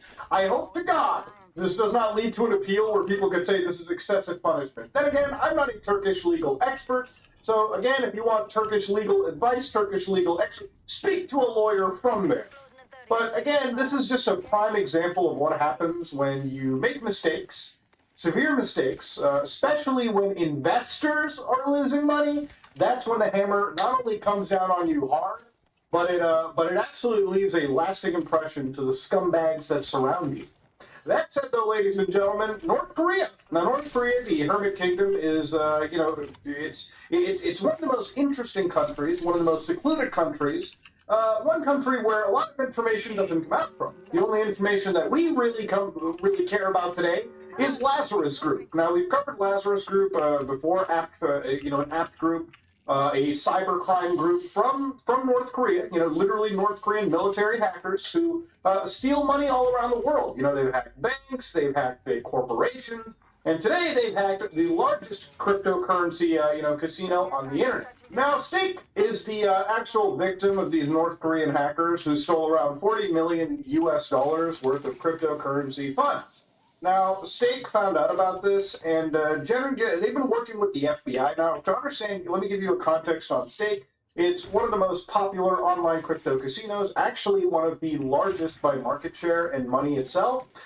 They have some of the largest streamers and celebrities currently on their payroll, basically, through Kick.com, which is basically a live streaming service that's effectively bankrolled by Stake. So we're talking people like Drake, we're talking people like XQC, so on and so forth. So they've got money to throw around, and they've got money to basically burn. This is a multi-billion-dollar operation, and they had $40 million stolen from them by North Korean hackers. So to understand, this basically happened a few days ago, and the FBI came out and said, literally on the 6th of September, the FBI identifies Lazarus Group cyber attackers as responsible for the heist of $41 million from Stake. Now, of course, what's happened over here is the FBI has provided all of these juicy addresses. So in Bitcoin, Polygon, Binance Smart Chain, Ethereum, and of course, you know we're good. There's people there. Come on, so watch my back. Exactly what this looks like. Now, if you look at the actual chain over here, what's important to look at is exactly how this account basically dealt with, Stake. So Stake had sent this guy around 6,001 Ethereum, okay? To understand how much that money is, that's a cool $9.7 million, okay? Just that one transaction being sent. Fucking insane amounts of cash. Now, the hacker, shortly after, literally within the same hour, sends 1 Ethereum, 5,900 Ethereum, and then again to the same account, OX94F1B9, at least 2 times. So this money gets sent from the hacker, from Stake.com to the hacker, and then to various other accounts. Now, because this is a cryptocurrency heist, what you have to understand is this money is just basically going to sit there. See, this is one thing beautiful about blockchains and ledgers, is when done right, the ability to commit crimes can actually be lessened. Just because we have a public chain, we can figure out where money is going to go. So what's effectively been happening is every single chain, every investigation agency that cares about this stuff is flagged this account. So anytime you think I'm stupid? You got into that fight. $1 million, $2 million for the whole. You got in that fight. I came running from behind to come help you. Are you kidding me? People will know, and that's going. Told you there was people on me, and you guys went somewhere else. Rules right now that work against even fighting the actual money laundering that goes on, where people just route transactions through like a million different wallets to unravel a bunch of these sick shenanigans these people have. So the silver lining here is cryptocurrency hacks, even if you steal the money, okay, because it's not like traditional currencies and traditional banking systems where you can basically obfuscate or nearly eliminate a paper trail. This is the fucking digital trail. It never goes away, okay? Women lie, men lie, the blockchain never fucking lies. And of course, for a quick visualization, yeah, but you can tumble that shit. Of money, 6,000 Ethereum, flew into this account, and while a grand majority went into that OX94F1B, there were obviously small micropayments that were going to OX33, OX7A, and OX115. And you can see with 1 Ethereum each, maybe this is how they're like sort of pulling out money, sending small sums over time, cleaning this cash. But then again, all right, because of how blockchain investigations work, and because agencies and private investigators are getting pretty, like, pretty smart on the subject as time goes on, this will always become difficult for North Koreans to clean. I don't know about that. Excellent. Time to destroy more opponents.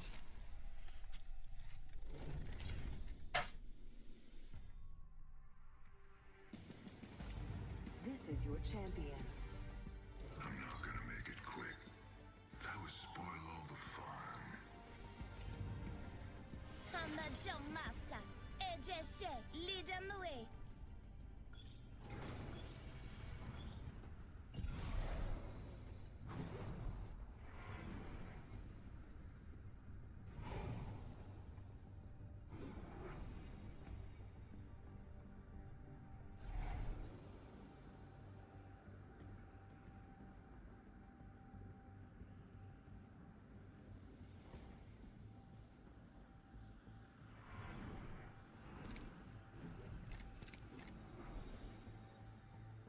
Let's land here. Enough landing around. We dropping. Let's go that way.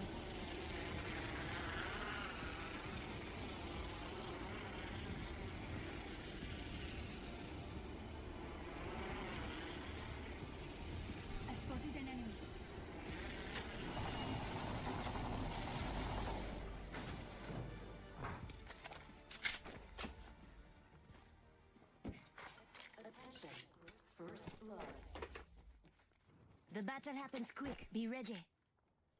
Round 1. Beginning ring countdown.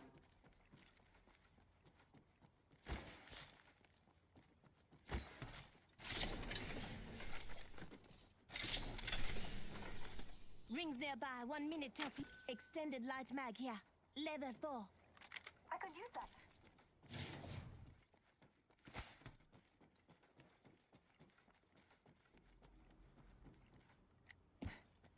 Rings nearby. 45 seconds until it closes. Broke that enemy shield. Reloading. The enemies are shooting at me. 30 seconds till ring closure. We are so close. Enemy down.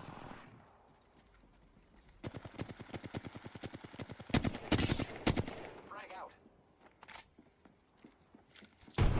Frag out. Thermite grenade out.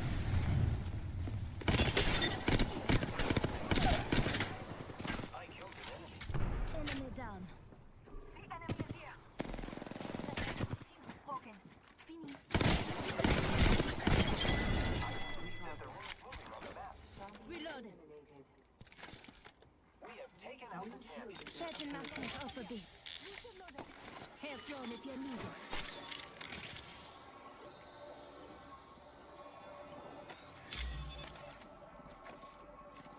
Recharging my shield.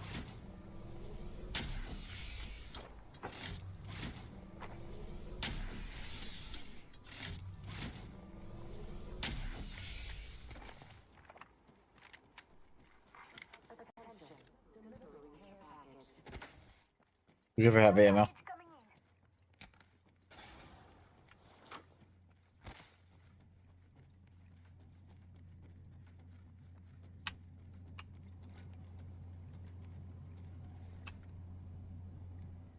Ring's next location is on your map. Have a look, s'il vous plaît.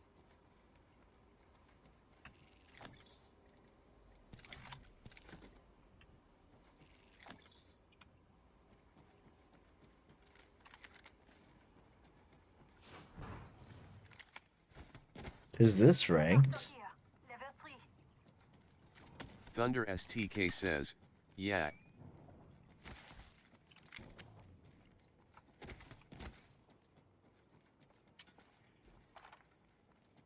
Got a hop up here. Disruptor.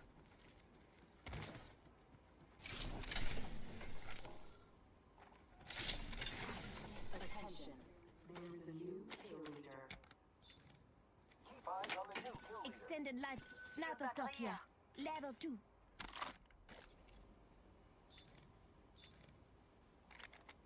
Thank you.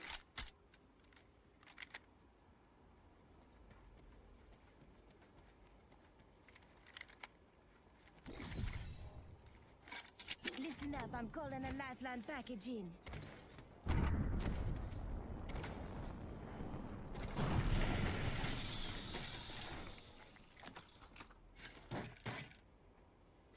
Barrel stabilizer Evo here. shield here. Level 2.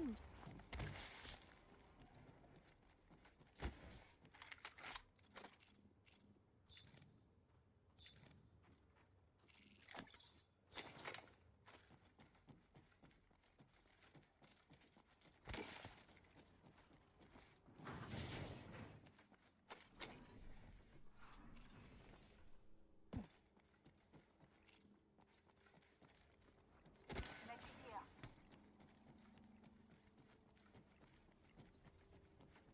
Thunder STK says, Peacekeeper if you find one.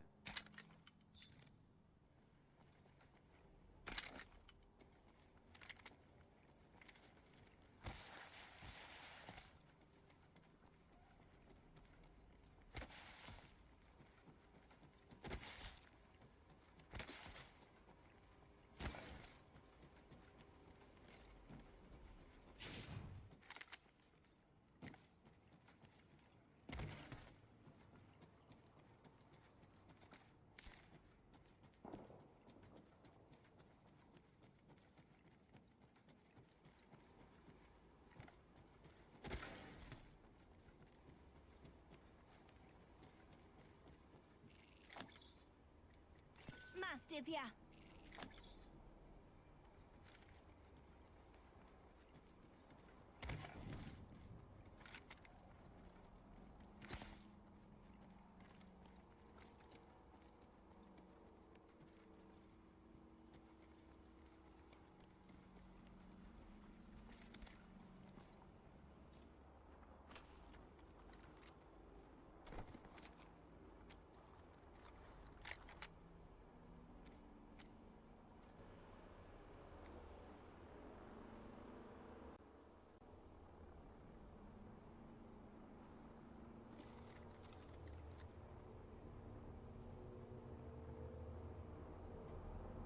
Charging battery.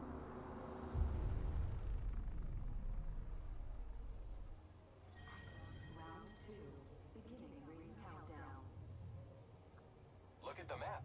The next ring is far. Please examine your maps. I have found the next location of the ring. Replicator being delivered. Gotta replicate.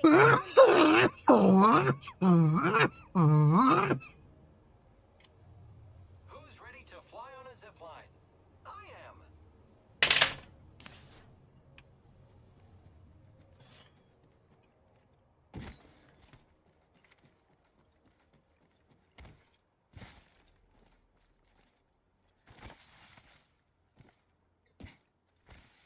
Ultimate accelerant here.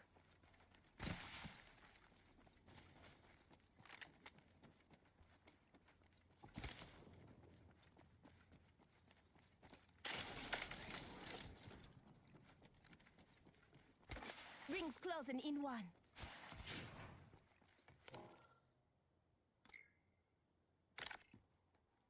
Setting an evac tower.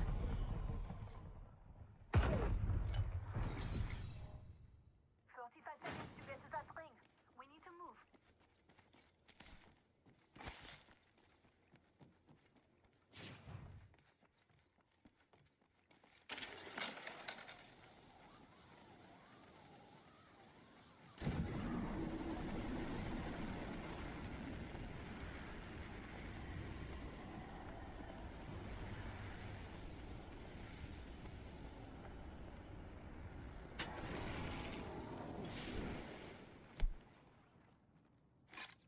Come and get your birthday present.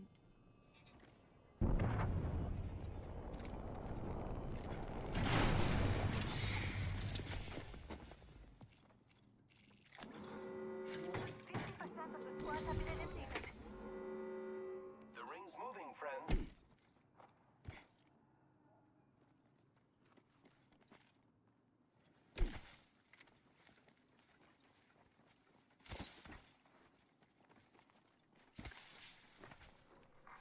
Attention.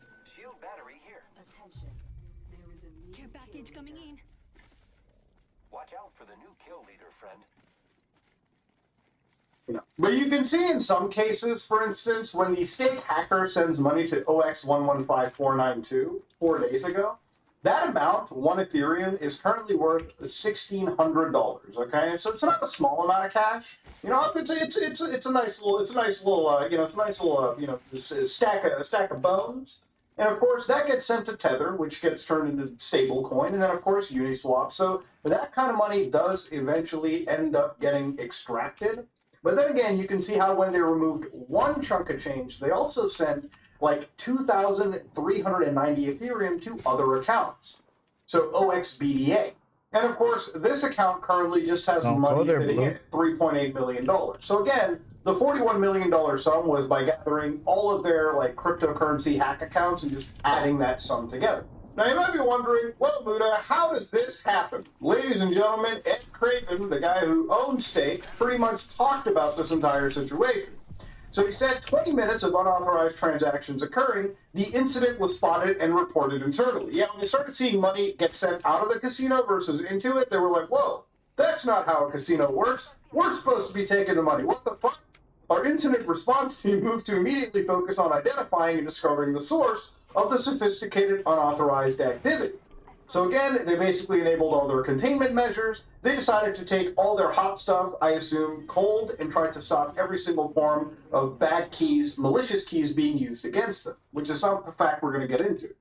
So again, they told us that the personal data was secure, which is actually really important, considering that Stake, like a lot of these casinos, do their KYC checks, of course, when it comes to cashing out and taking money in, okay? So KYC means that when you're working with the casino, you're providing your address details, your driver's license, Know your God customer. knows whatever personally identifiable information. If they don't keep that shit safe, that's just bad all around. So they also said at no stage any of the user funds were compromised. So your money's safe. Their money, their payroll money, or that's basically been affected. So that's pretty much what they talked about. That's how they got attacked. And they basically said the FBI, while they said that it's attributed to North Korean hackers. Now, it's of my personal belief, based on how this has happened, what had basically occurred if you go back into the blockchain once again, when they dealt with the actual holdings of Stake, you can see that this account is dealing with 2.7 million transactions, okay? Now, any account that has that many transactions is an account that we call a hot wallet. So what a hot wallet is it's just like a big giant transaction wallet that is hot, meaning that it's convenient to access and it's constantly dealing with transactions all the time. Now, what happens is hot wallets are connected to the internet, and hot wallets typically have private keys. We cannot go Private there. keys are supposed to be kept private. If somebody knows your private keys to any wallet, all of your money is pretty much up for grabs. And that's what I assume happened to Stake. It's somewhere in the chain their hot wallet key might have ended up getting leaked, might have ended up getting sent over to these North Korean hackers, and by using these keys, they were able to siphon millions of dollars, before Stake could actually shut it down. All right, and that's pretty much what it seems like. Now, I know that people wonder, what if they just make all their hot wallets cold? I've talked about cold wallets in the past, basically hardware wallets, the ability to take your crypto money offline, so to make it hard to access. But obviously, for running a casino, that's not actually viable or actually feasible to do.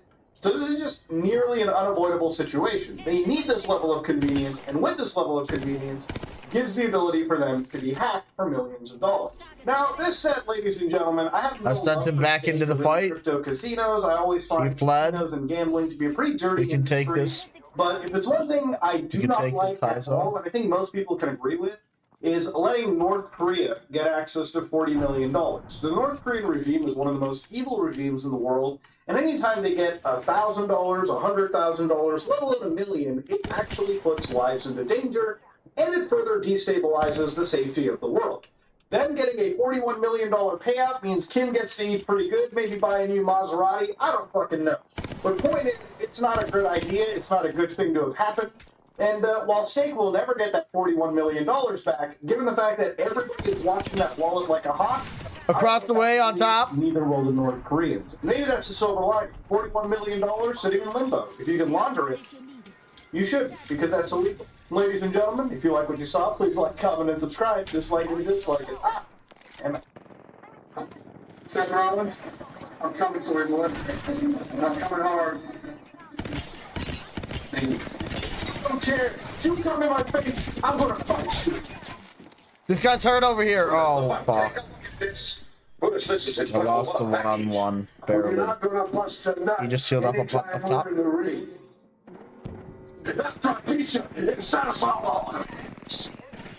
This is incredible. What a package. Seth Rollins, I'm coming for you, boy. I'm coming hard. Don't care. You come in my face, I'm gonna fight you. Brutus, take a look at this. Brutus, this is incredible. What a package. Well, you're not gonna bust a nut anytime we're in the ring. After I beat you and satisfy all the idiots, I'm gonna get off by cranking your knob just a little beyond the breaking point. But I wanted to, and I had to fight inch for inch to get this, and I'm not about to lay down on my back and let someone cover me. I thank you very much. I'm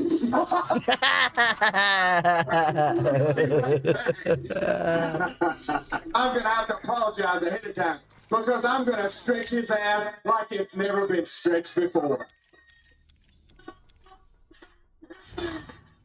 This one, wait for me. Someone, this is just one. Chris K, I tell you what, when I get my hands on you, I'm gonna eat your ass like a pot of collard greens, baby.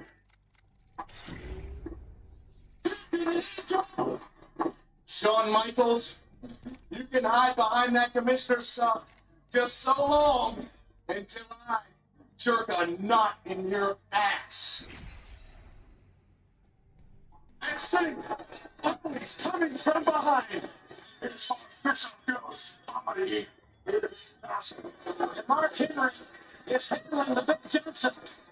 I started out fighting in this bar when I was a little boy, and I don't care if my last fight is in this bar.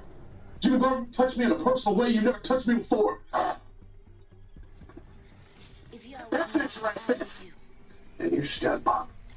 If you don't think I'm big enough, brother, and you grab a hold of me, you don't know that I'm growing. But in your hands, I will get as big as I need to be to do the job on you. Now, it doesn't take a very big snake to do the job. He succeeded. He was successful, just using his wrist to get the man on. Well, I'm going to take care of business the way it should be done. Perhaps I've been too nice. Perhaps I've been trying to be a real sports, a real gentleman. Now, Tully Blanchard, I want you. It's not Uncle Sam talking to you. It's Ronnie Gardner. I want you, and I'm going to get you. I'm going to have you. I'm going to get to touch your body. I'm not just making promises. I'm telling something that is going to be done, something that's going to happen in the future. Those bones do heal. But I've got a memory like an elephant. And I can do it like an elephant.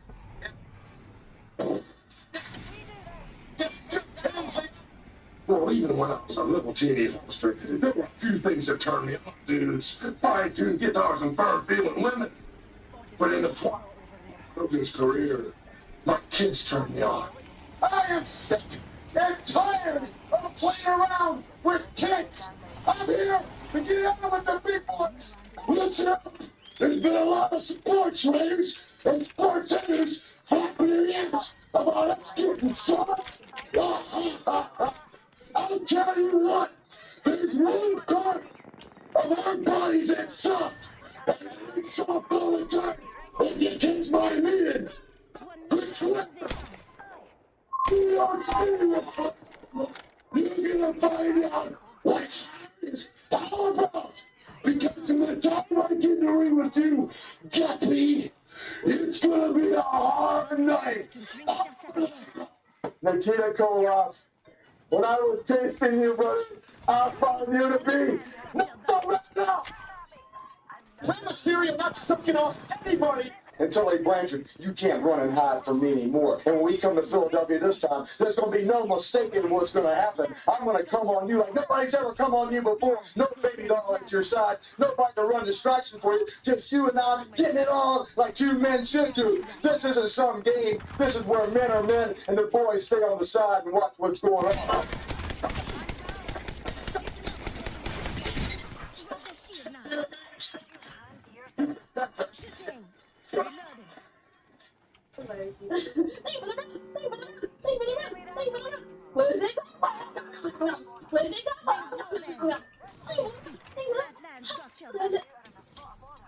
Just giving my shields a recharge.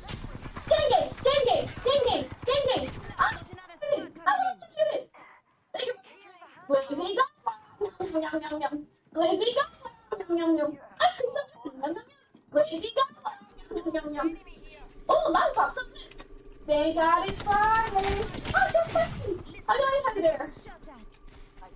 Only 40%. TikTok, I love TikTok. Lazy dollar. They got it Friday. And here begins week 2 of Starfield modding, and boy has it really ramped up. I'm going to be telling you everything you need to know, all the most important mods out of the hundreds that have already been uploaded, because God bless Starfield, but it is not a perfect game. No, it's not. Oh, by the way, thank you so much for the phenomenal release of episode 1. I haven't felt this happy doing YouTube in many years. It genuinely feels like the happiest reunion I can possibly imagine. First up, boring stuff out of the way, but get Mod Organizer 2. This is the last time I'm going to say it. You're going to regret it if you don't listen. Installing things manually, not worth it. get Mod Organizer 2. There's a beta release out for Starfield on their Discord. Number 2, the Starfield script extender is out. For modding veterans, need I say more? Just about half of all future mods are going to need this, so might as well get it now. Okay, so now bear with me, okay? There were a lot of UI mods that came out. This is going to go by real quick. I'm going to use few words as possible, right? Like Kevin from The Office. Compact UI. Vanilla UI, fat. Bulky. Non-efficient. This UI, slimmer. Can be even more slim if want. Affect everything. Buy, sell, ship. Is this confusing? Does this make sense to you guys? Am I making this too simple? But wait! Mission UI also fat. Here come compact mission UI. Same do, but mission.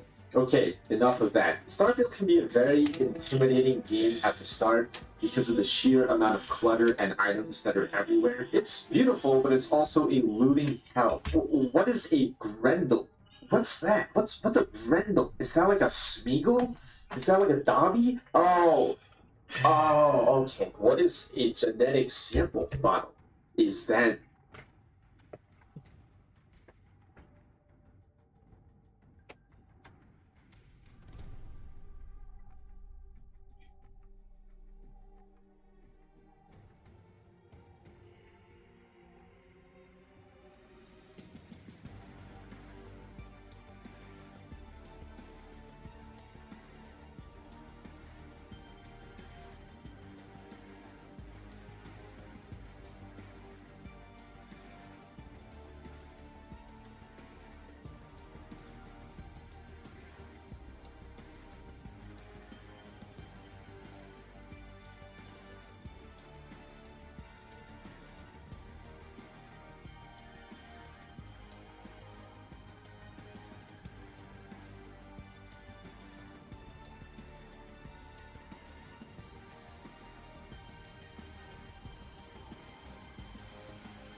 flirting. Save it for when we win.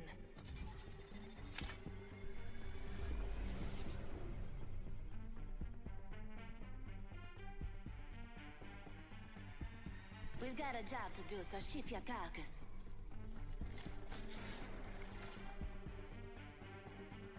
When they fall, we rise.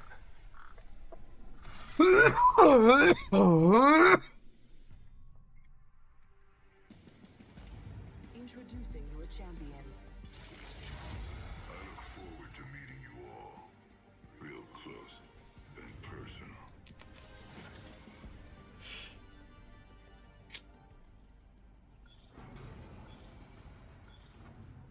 I like this spot.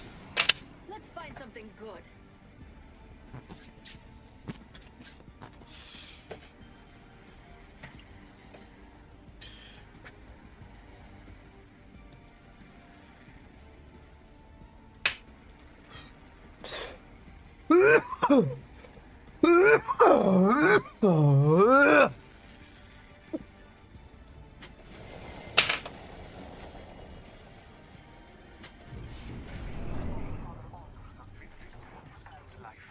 Oh look, materials.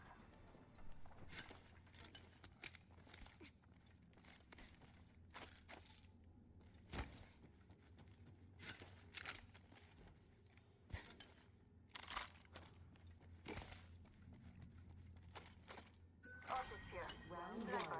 1. Beginning ring countdown.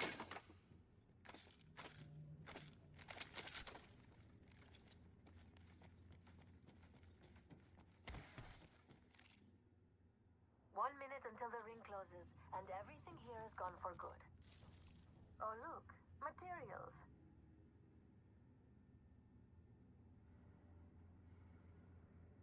Somebody's spur. That's why there's icon sorting tags. And this is simply just going to tell you what kind of item you're picking up with the addition of a simple icon. And this is going to apply across the board, vendors, looting, and I'm not going to lie, he gets very oddly specific. This right here, that's a fucking succulent, okay? He has a succulent icon. Every consumable will tell you exactly what it does if you pay attention to the icons. Okay, now, don't get mad at me here, it's just how the game works, but within the span of only 2 days, Compact Inventory UI was replaced by the Star UI Inventory. That's right, nullified, rendered useless in 2 days. That's how fast the modding community is moving right now. We have a fully functional, complete overhaul of the UI within just a week of the game's release. Guys, we're talking a summary of the quantity and weight of each category in your inventory. And not only compactness, but the addition of property columns that are sortable.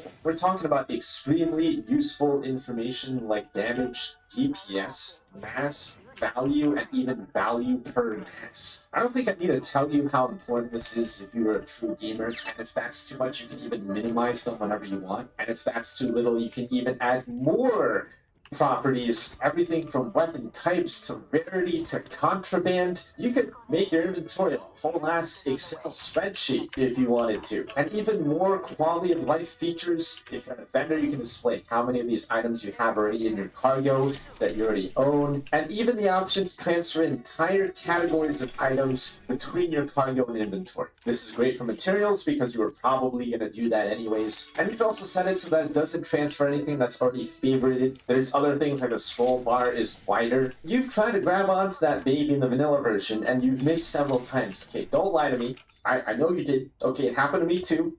Nothing to be ashamed of. It's fatter now. It's nice and thick. It's grabbable now, okay? Just get a good handful of that scroll bar.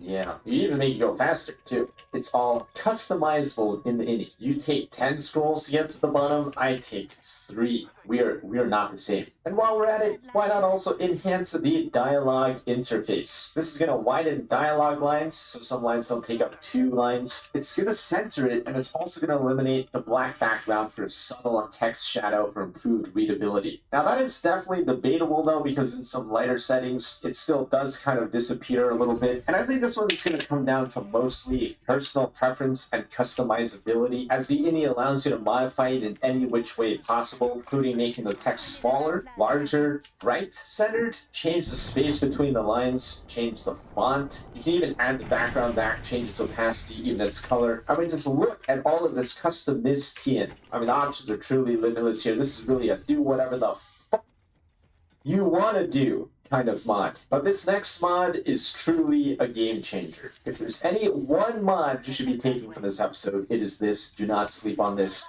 It's called Undelayed Menus. You see, the reason why the UI feels so clunky, slow, and just overbearing is because of all the animations and pauses that occur between them. Vanilla Starfield is rough, man. Navigating the wide-ass menus are time-consuming enough, but put all these delays animations in between that, I'm not gonna lie, I rarely wanted to open my inventory and do any sort of management because it felt so slow. This mod fixes that. Gets rid of that bullshit. By the time you've opened your menu and gone to the right place in your inventory, I've already done that like 3 times. And you know how when you're navigating through the planets and stuff and you want to tab back out into the game, you have to press tab like 7 times just to get there? And then that's why they added the feature to just hold tab to get back in the game immediately, but then for some reason added like another half-second delay pause before that even happens. That's gone now too! Just hold tab and you're out! You're out! No waiting. This genuinely makes the game so much more playable, it's not even funny. I cannot play this game without it.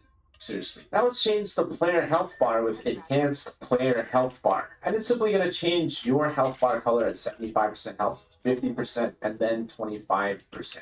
Versus vanilla, where it only turns red at around like 40%, and then that's about as much warning as you can get. It's nice to be more aware of the progress of my decks. But you know what I'm truly dying? When I run across an expert lock and I'm just like...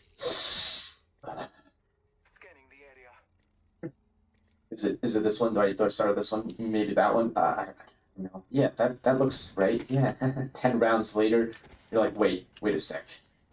Fuck! You got like no undos, no more digipicks left, and you're like, shit! Like, I'm not saying this is cheating or anything, but like, let's say if every single digipick you went up to kind of looked like this. Oh, hey! Hey! Oh, fuck. Yeah. That one there, and then that one there. Oh my god! Oh, look at me. I am such a lockpicking extraordinaire. And obviously this is going to be for everyone. It's just going to be for the people that don't want to play the same minigame 17,000 times and would rather spend their time doing other things, which is perfectly reasonable, you know. What's up, gamers? Today we're going to have to talk about something serious. Something that you can't defend, ladies and gentlemen. And what you can't defend is Starfield. So now we're going to start off with some spicy hot... If AMD doesn't act fast, they could be in big trouble. Let's talk about it. Before that, this video is brought to you by VIPCDKdeals.com. CDK Deals is a website dedicated to getting you the best prices on games and software, and right now you can get a Windows 10 Pro OEM key for an insanely low price. Just find the best price and apply my special...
We're already in the next ring. Good. More time to loot.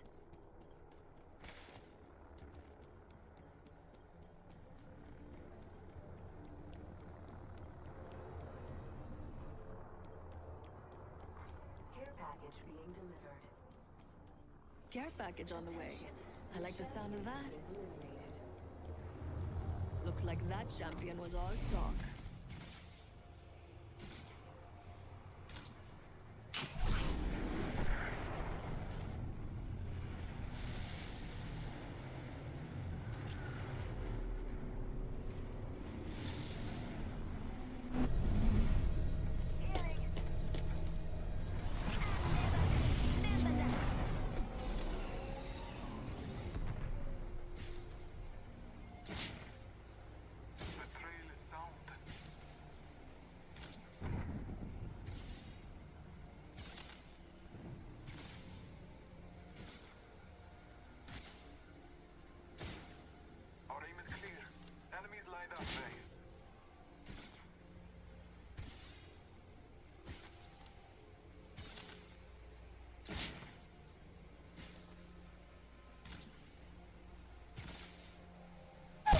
Down.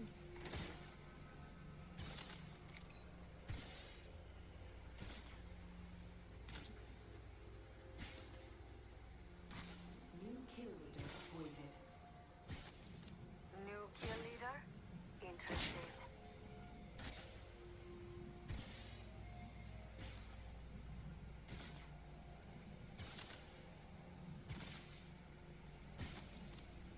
A leaf to our enemy. Let us follow it. Round 3. Beginning ring countdown. Fuck, I did not know you got me back, bro. I was gone. I see someone over there.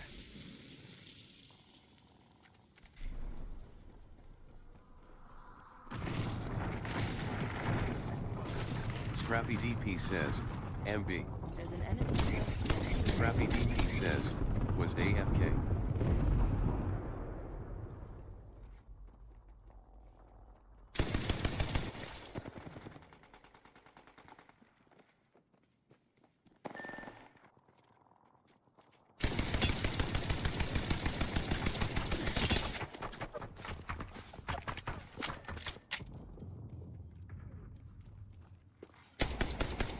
To your left.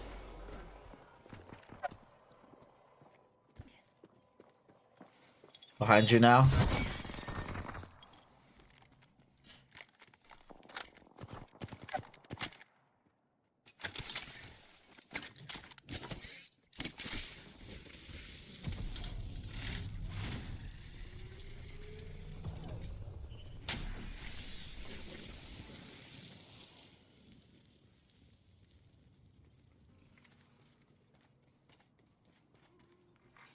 Warning.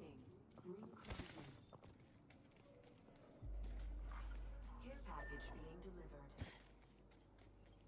So discount code GPC20 for an additional 30% off. You can also check out securely with PayPal. Be sure to click the link in neither NVIDIA or AMD. Be sure to click the link in the description below. Okay, look, I've been a huge proponent of AMD lately because, well, they've started to actually give us decent prices. I know it's shocking because neither NVIDIA or AMD for a very long time have been giving us good value upgrades for a previous gen GPU. So I was genuinely shocked when AMD came out with the 7800 XT for $500 and started drastically cutting prices on the 7900 XT, and even the 7900 XTX has been going for far lower than it originally launched, at least at most retailers. So yeah, they've definitely been giving us much better value options than they've tried to in the past. It really feels like they're actually trying to compete with NVIDIA now, and things are starting to price.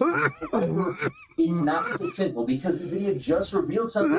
Problem for AMD if they don't start acting quickly. Now, I do want to talk about ray tracing real quick here, guys, because although I do believe that AMD has some really strong options on the market today that I think are way better options than what NVIDIA has on the table when it comes to price and performance, they definitely still are behind in ray tracing. Let's be honest. Now, with cards like the RTX 4090 versus the 7900 XTX, the difference is very obvious. However, with cards like the 7800 XT versus the 4070, that's not always the case. In fact, according to Hardware Unboxed, it looks like, at least when it comes to the 1% lows on a 6-game average at 4K with ray tracing, the RTX 4070 is only 6% ahead. So honestly, they're not as far behind as some people would like you to believe. It seems like AMD does have some pretty decent ray tracing performance overall. It only starts to fall behind when it's very heavily path traced. And this is something that will become an issue in the future, but I think by the time their next generation GPUs come around,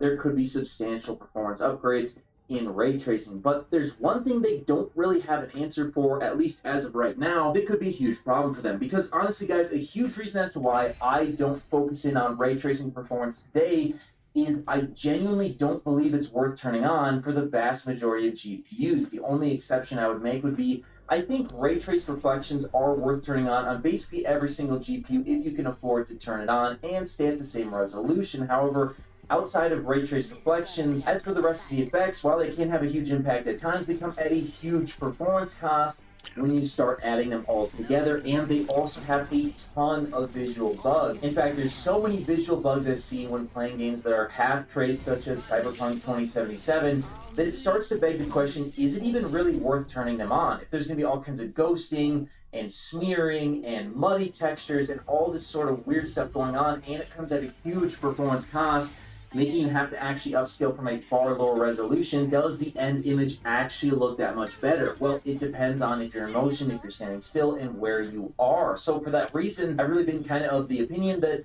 we're just not quite there with ray tracing, and it's not really worth turning on for the majority of games unless you have a huge excess of performance, which really isn't the case hardly ever, even with an RTX 4090. You're going to be playing at 4K, and you're going to need that extra performance. However, like I mentioned earlier, NVIDIA revealed something that basically fixes all these problems, and that's DLSS 3.5. Now, I know this has been mentioned a little while ago, but I didn't cover it at the time because I wanted to learn more about it. And the more I learned about it, guys, I think this is actually an undersold and underappreciated advancement when it comes to graphics. I do truly believe this is going to fix a ton of issues when it comes to ray tracing, so if you do have a GPU powerful enough to run these ray trace settings, I think it'll finally be worth it with DLSS 3.5 denoising. A huge problem with ray tracing right now is the amount of noise in the image, and the denoisers in games simply can't do a good enough job and end up showing way too many visual bugs, again, leading to a situation where I just wouldn't even use it. But without those visual bugs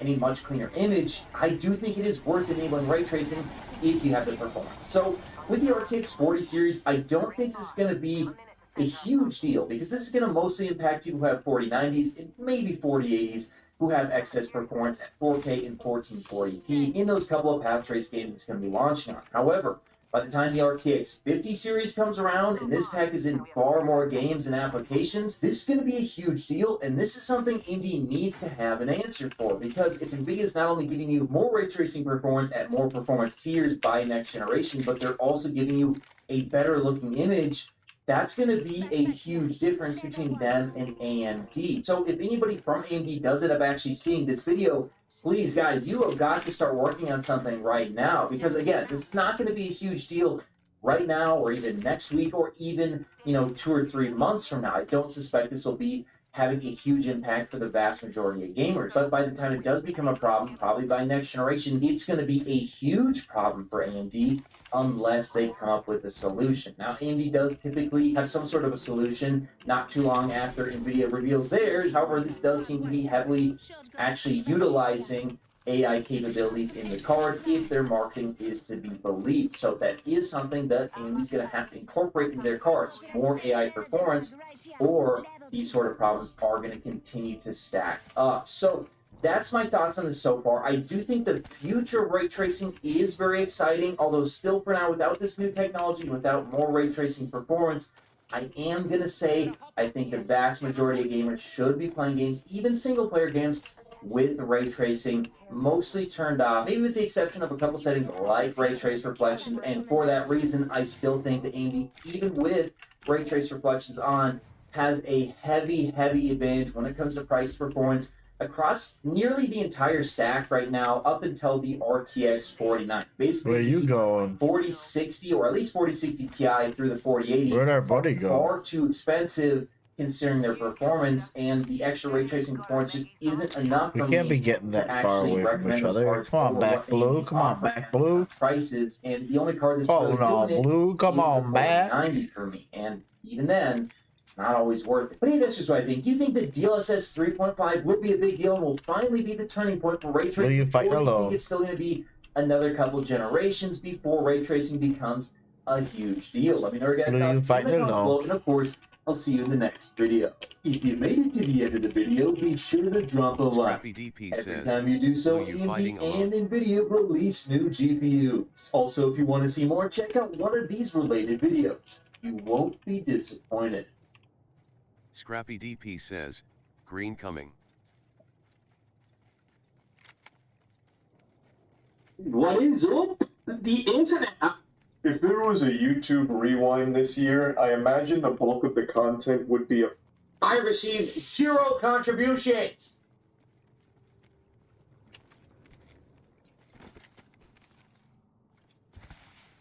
Congratulations. Give it a button. Listen, there have been 0 contributions, but we're still... It's beginning to feel a lot like Florida with the story we're about to talk about. Hey, you might be wondering why I barely upload anymore. And no, the answer is not prison. They don't have enough evidence for that. You see a little... Today, Intel's 14th Gen CPUs are terrible. A new GPU shortage here we've come. Next-gen RTX 5090, 5080, 5070, and more were spotted, and AMD's new GPU tech is finally here. Welcome everyone to GamerMelt. First up for today, Intel's next-gen CPUs really could be dead on arrival.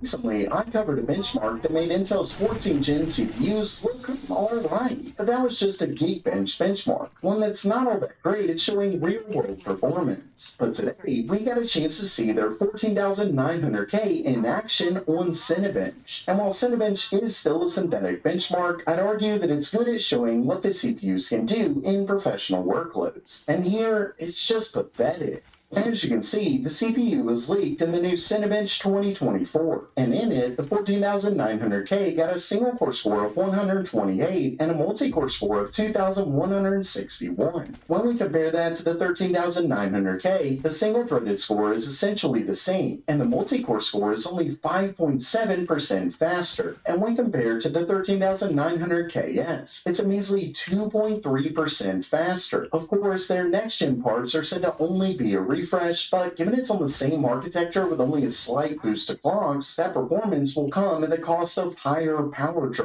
Not to mention the fact that if this is right, I'd barely call that performance anyway. I mean, 5%? You've got to be kidding me. If anything, I'd wait for these to come out so you can get discounted 13th Gen CPUs instead. But first, today is the best time to learn computer science because right now, this video's sponsor is offering the ultimate deal. I'm of course talking about Brilliant. And when you visit brilliant.org/gamermetal, you'll get 20% off the annual premium for life, not just for a year like you've seen. To top it off, you can try their incredible learning platform for 30 days free before committing. Of course, the question becomes, why is Brilliant so special? Well, besides the fact that they were built to teach the STEM field, Brilliant teaches you by getting you to do it yourself with these fun and exciting puzzles. That means no more listening to boring lectures or memorizing a bunch of formulas. They actually make learning fun, and they have a ton of courses for everyone. Let's just say I love Brilliant, and I know you will too. So don't wait, and visit brilliant.org/gamermel to try it out for 30 days free. And when you love it, because I know you will, get 20% off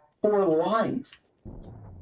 Next up for today, I have some terrible news when it comes to a potential GPU shortage that now looks inevitable. If you remember a little while back, I covered a story that showed NVIDIA's accelerator GPUs were having a serious issue keeping up with demand. In that story, companies were beginning to turn to gaming GPUs for their AI needs. Well, in a new story from Tom's Hardware, TSMC's own chairman addressed issues with the shortages. According to him, it boils down to the chip on wafer on substrate packaging capacity, not the silicon or anything like that. Still, given some companies are turning to gaming GPUs, it doesn't matter why the cards are in a shortage. But that's not even the bad news. The chairman also claimed that the shortage won't be alleviated for another year and a half. That's a year and a half for companies to swoop up all the gaming GPUs they can find. All I can say is that I hope this isn't the case, but it does not look good. Next up, it looks like NVIDIA's RTX 5000 cards were recently spotted. This story actually comes from a post that's a couple weeks old at this point, so my apologies. Somehow I let this one slip by. Either way, it's of a new filing at the EEC by the company AFOX. Now before I get to it, it's important to note that AFOX isn't an official partner of NVIDIA. Instead, they put branding on OEM supplied GPUs, so they may not have direct knowledge from NVIDIA about an upcoming launch, but they could easily know something from partners that are officially from NVIDIA. Either way, you can see that they filed for multiple RTX 5000 GPUs with the EEC. I'm talking the RTX 5090, 5090 Ti, 5080, all the way down to a 5050. Now with that said, these names may be a guess, given NVIDIA probably doesn't even have the final names yet. But what's interesting is that it could point to a much earlier release than we thought. So far, rumors have claimed a 2025 release, but maybe, just maybe, they'll come much sooner. Let's just hope that when they do come, the price doesn't make me cry.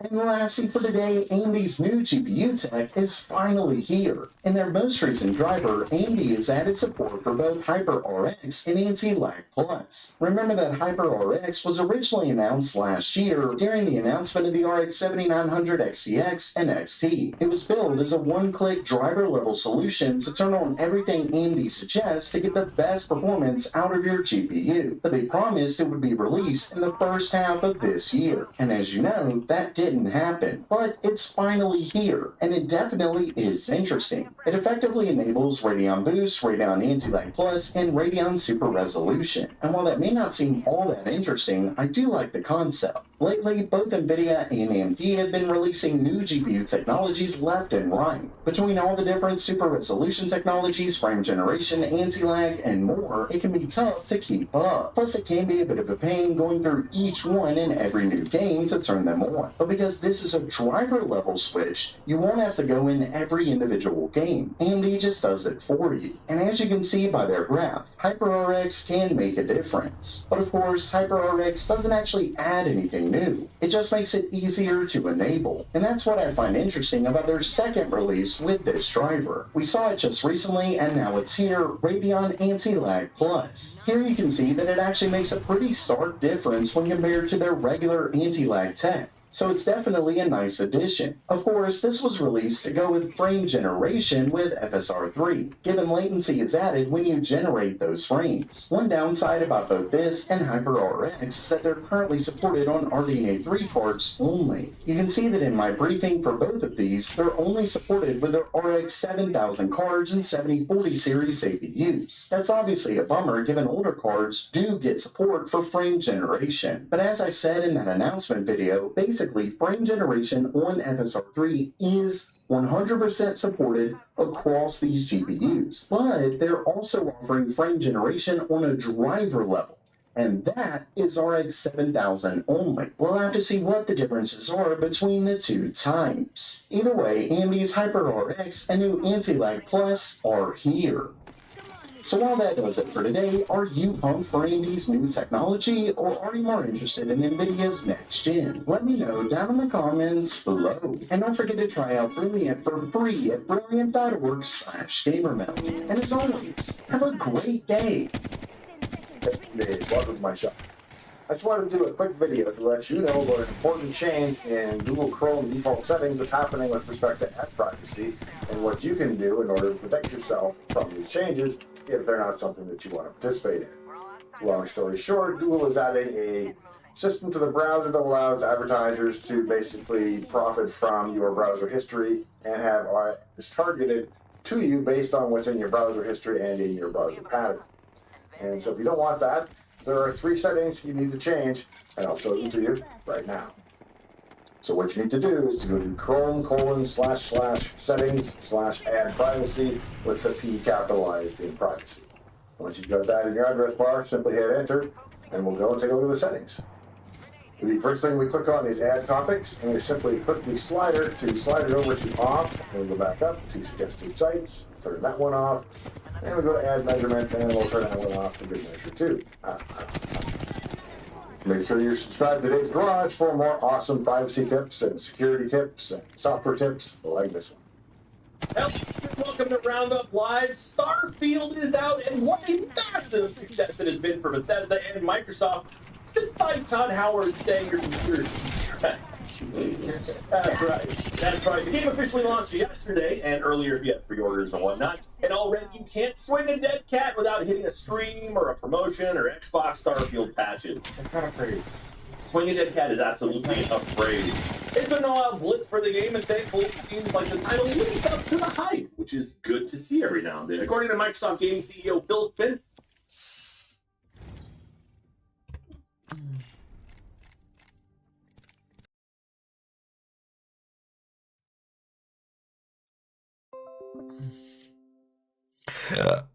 Still playing a game, World of Warships.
The game had over 1 million concurrent players across all platforms at launch, and it didn't crash and burn horribly. We're so used to seeing with a lot of bigger titles right now. They come out, they get released, and then the servers can't keep up. But not this time. So good on you, Microsoft and Bethesda. According to Spencer, it also became the, quote, most played next-gen exclusive game on Xbox. So put that feather in its cap as well. Lots of good accolades right off the bat. This game is huge. In another interview, Todd Howard, the executive producer of Starfield, was asked about the lack of optimization in the game for PC, and Howard did not mince words. Quote, it's a next-gen PC game. We really do push the technology, so you may need to upgrade your PC for the game. You started 4. You started 4. Giving. Yeah. Basically, he's saying, upgrade your rig because this is the next-gen beast, and, we don't want to wait for you. So go ahead and get those 4080 in there because, it's optimized for Xbox, obviously, because it was built on that platform. But on the PC, they're like, we'll throw it up there and see what happens. But a lot of complaints from people with older generation hardware. Newer stuff seems to run fine. So, somewhere in there's a threshold, depending on how many thousands of dollars you want to spend on your machine. There it is. Yeah. So some fun facts about the game already. Did you know there is a voice actor that has been involved with Bethesda games all the way back to Morrowind? PC Gamer has this to say, quote, Wes Johnson is the most prolific Bethesda voice actor, going all the way back to Morrowind, where he played 3 of the Daedric princes. You may know him as Fox or Mr. Burke from Fallout 3, but he's particularly notable for his contributions to Oblivion, where he voiced Sheogorath, is that right? Sheogorath, the Prince of Madness, as well as an assassin, Luthien Lachance, and every single member of the Imperial Lodge. He's kind of like the Tamara Morrison of the Imperial Lodge. Yeah. He's the same guy. If anybody shouted at you, stop right there, criminal scum! That was him. That was Wes Johnson in Oblivion. So eagle-eared players have found Johnson in Starfield as well, where he plays Ron Hope, the CEO of Hope Tech, who can send you on a mission that involves tracking down a thief. So have you found Wes yet? Let me know. Have you guys encountered the Hope Tech dude in chat? Yeah? I don't know. I don't know how far that is. Have you been playing it at all? I have dabbled a little. It's a lot. It's overwhelming. So I have not seen this person yet, but if I do, I'll make sure to grab a selfie with them. Nice. There you go. Blizz, have you played in Starfield yet? I haven't. I don't have a next-gen console, so my stuff's really bad. Oh, so you actually do need the potato mod that we talked about last time. Well, potatoes is a whole other thing. Some awesome, really cool things came out, including someone put like 20,000 potatoes in the hull of their ship, and the physics actually held up, which is wild. You've seen there's a lot of physics videos out there right now in Starfield where people showing off how the physics work really, really well in this game as well. And finally, did you know that Bethesda actually brought in a Jesuit priest to help with the religious aspect? I think I think Jezebel. Jezebel priest? From the Jezebel priest. Like, oh my god, they were so like. They just commissioned a whole priest. Yo, we need you. Come help me on this space game.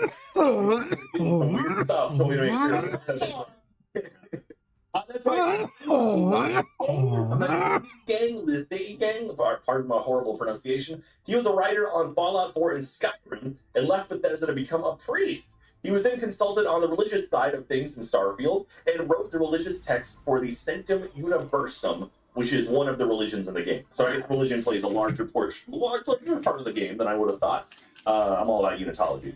Across religions, PC optimization, recurring voice actors, and concurrent viewers, it sounds like Microsoft has a massive hit on their hands, and I personally cannot wait to jump in. I haven't played it yet, but I know I'm going to sink a lot of time into it when I do. So, saving up my time, and then I'm going to do it. And you won't see me for a month. What happened, Jack? Yeah. Just like Starfield. 10,000 years. So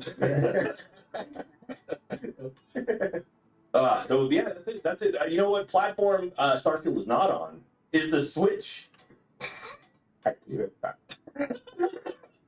Well, Jack, I'm glad that you're bringing up the Switch. Y'all, you know me as the crypto guy, the console guy, the device reporter of Inside Gaming. So I'm here to bring you more information on the Switch 2 console. Not crypto? That was such a pause. I thought you were going to drop something massive.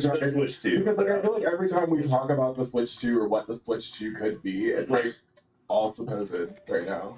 So there was a leak at Nintendo, which is very scary for me.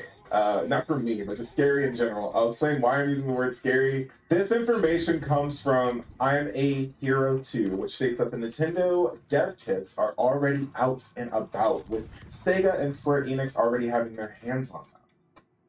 In this leak, we learned a couple of things that are definitely going to be need to knows if you're planning on buying this console. So the first thing, it is backwards compatible. It will also apparently, I need to use like apparently in quotations, it will use a new kind of cartridge for games, which is, honestly, I saw that coming, regardless. What do you think they taste like? They probably still taste like butt. Because like I don't know, because their audience is like what, little kids, and little kids love to like. Like if you call me a child, because I am in charge of demographic of Fire Emblem No, and Animal Crossing. you have mentioned that Nintendo is for kids, because that's what I clocked you one time. Because you said, you're like, why would I need to play a Nintendo game? Like Mario, that's for children. And I go, okay. It will also apparently have some kind of new camera feature, which some sources believe that it could be used for AR or VR functionality, so that could be really cool. So do we have any like release date or any of the details? Because I just want to know when it's coming out, so I don't buy this new Switch ULD Well, letters. So like it's supposed to be coming out in the second half of 2024. The one last thing I do want to mention though, power-wise of this console, it is capable of running Final Fantasy VII Remake like a PS5 game. Really? And if true, damn. Wow. If true, damn. But is it 1080p on the handheld? I don't know. The leak didn't tell me that information. So obviously we need to take this information with a grain of salt, but this leaker is known for having a strong track record. Nothing they claim seems to be completely wild, like the new cartridge stuff. Yeah, that makes sense for new consoles, like new cartridges. But the existence of the camera has been something that a lot of sources have talked about, or that have also leaked. Oh, they're bringing back the DSi, is what you're saying. Yeah, Because that was my era, baby. Okay. So the reason I talked about scary earlier, Nintendo doesn't play when it comes to leakers. I don't know if anyone remembers details of the kingdom. Yeah, Mario and Luigi are both plumbers, so you figure they take care of the leaks real fast. So I don't know if you all remember the Discord streamer who leaked the Tears of the Kingdom art book, and Nintendo tried to subpoena Discord to get their information so that they could like sue them and stuff. So Nintendo doesn't play when it comes to leaks. So GG's to Hero on that one, but like please protect yourself and start running now. So again, the console is supposed to be coming out in 2024, but has not been confirmed by the company just yet. Right now, it's looking like Nintendo isn't going to be releasing more information about the new console this year, but hopefully, beginning of next year, we'll hear a little bit of something. Well, here's a transition into GTA 6. You could have just not said it. Yeah. I was actually about to find my own segue. It's cool, baby. Thanks. Okay, then everyone completely Just forget what I just ignore said. that. Cut it. Ash, go ahead and cut that. Freeze. This episode of Inside Gaming Roundup is brought to you by Shady Rays. Get ready to battle the sun and its evil rays with our friends over at Shady Rays. Shady Rays is an independent sunglasses company that offers a world-class product, complete with durable frames and extremely clear polarized lenses, but for much less. And they have what might be the best deal on all of eyewear. Every pair of Shady Rays sunglasses are backed by its lost and broken replacements program. If you lose or break a pair even on day one, they told us that they will send you a brand new pair, no questions asked. And every purchase supports their Shady Rays Impact Program, which works directly with nonprofits and their communities. From childhood cancer patients to young adults with serious health conditions, Shady Rays is making a lasting impact on people's lives through sunglasses. Exclusively for our viewers and listeners, Shady Rays is giving out their best deal of the season. Go to ShadyRays.com and use code ROUNDUP for 50% off of 2 or more pairs of polarized sunglasses. Try it for yourself. The shades are rated 5 stars by over 250,000 people. That's ShadyRays.com and use code ROUNDUP. Thank you so much, Shady Rays, for sponsoring this segment. So GTA 6. I'm being honest. We're talking about games that took the world by storm. GTA 5 is definitely one of them. And everyone is itching to find out any news, anything we could get our hands on about GTA 6. And rumors are kind of going wild right now, y'all. When I tell you that it is a little unprecedented what the conversation has become about GTA right now, especially with speculation kind of going into overdrive after the reports of the previous year began. They kind of recirculated and talked about the alleged $1 to $2 billion budget for this sequel game. So with a budget so high, I'm just curious, and I think a lot of people on the internet are. What are they going to charge for GTA 6? Is it going to be still $60, $59.99, $69.99? Well, apparently the rumors that have it right now is that GTA 6 will cost not $59, not $69, but indeed $150? Oh my god. Yeah, I'm kind of confused. Because I don't know in what reality they're thinking that I'm going to pay $150 for base. Okay, but people are still gonna buy it. Okay, but like, how much would you pay for a game? $150? I mean, it depends on the game. I mean, something like GTA 5, like I can't tell you how many hundreds of hours of content I got out of that game. So I mean, look at like Did all hindsight that now. content come out though at launch? $150 worth of content when you booted up the game? Yeah. Not necessarily. I mean, look, I hear you. It does depend on the game, because I pay $100 for Baldur's Gate 3 in a heartbeat. Okay? Any game that lets me, you know, the vampire, $100. Easy. Okay. Yeah. But like $150 for base game, like, it better come with a year of battle pass and 3 DLC. Something. Like, you see things that like Infinite Editions, Steelbook, figurine, early access, limited editions, watch, new jacket, suck my controller. Like, I can't even pay that much for it now. So there's no way I'm paying $150 for a Rockstar game? I'm sorry. What do you say like that? Rockstar makes bangers. What are you talking about? Okay, $150 for the bangers? I mean, I would. I mean, Red Dead 2 was pretty damn incredible. $150 for the content on launch. Red Dead 1 pretty incredible. $150 for the content. You're saying 100% if it's going to be $150, it's going to have microtransactions.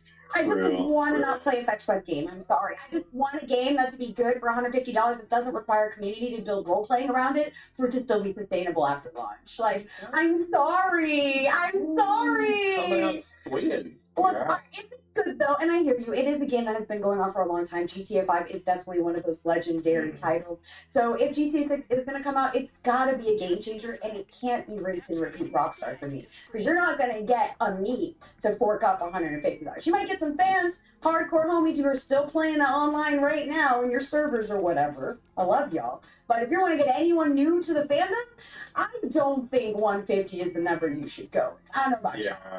That's tough, man. That is very, very difficult. I can understand it because, I mean, Rockstar and GTA specifically have sort of set the bar for so many other titles that if it comes out swinging as like one of the best games ever, I mean, yeah, I mean, it's not unheard of. I mean, that's basically 2 games. It's basically like you're paying for 2 games. Like, okay. I'm just trying to figure out how influencers or viewers are going to really try to, like, convince me that it's worth $150 before I play it myself. I just don't know. Discount code, Inside Gaming for 5% off. If it's Day One Game Pass, you know, maybe I'll try $100 for Day One Game Pass. All right, Xbox, hold on, I might be onto something. To be fair, we don't even know when this game's coming out. No, we don't. There is a rumor right now that a trailer and a launch date are being announced in October. Whether or not that's actually happening, that's probably not going to happen. No. Everyone's been talking about GTA 6, but we haven't seen it. No, it exists. That's all we do. They were basically forced. Their hand was forced to say that yes, it does exist. And during a Take-Two, like or it's not a conference call, like a stock call or whatever, they announced that yes, they are working on a sequel, and that's all they've said. Yeah, it's all rumors right now. A lot of Reddit threads, a lot of speculation, and like when I'm talking speculation, it's like this company is buying this, and these people are working on that. There's not much confirmed, so we're grasping at straws here. So this rumor of 150 caught my eye, and I was like, we had to talk about it because I think that's gonna be it. Like maybe they'll do a gimmick and say it's 150, but then they'll double back and be like, oh no, it's only $100. We all go, ah. It'll get you the battle pass. Set the price. It'll get you the battle pass. I'm fully excited for it, though. I can't wait to get to drive around. Apparently, it's going to be taking place in Vice City again. Yeah? Great thing. Maybe you'll see like Tommy Vercetti's not dead, is he? Matt, did Tommy survive the end of Fight City? Okay, he's not sure. Anyway, to our guest correspondent, Matt Bragg, for the information on GTA 6 and when it's coming out and everything like that. I can give you an exact date. What? Oh. Yes, Matt. Here, Inside Gaming. Okay. You're good for dates? February 33rd, 2045.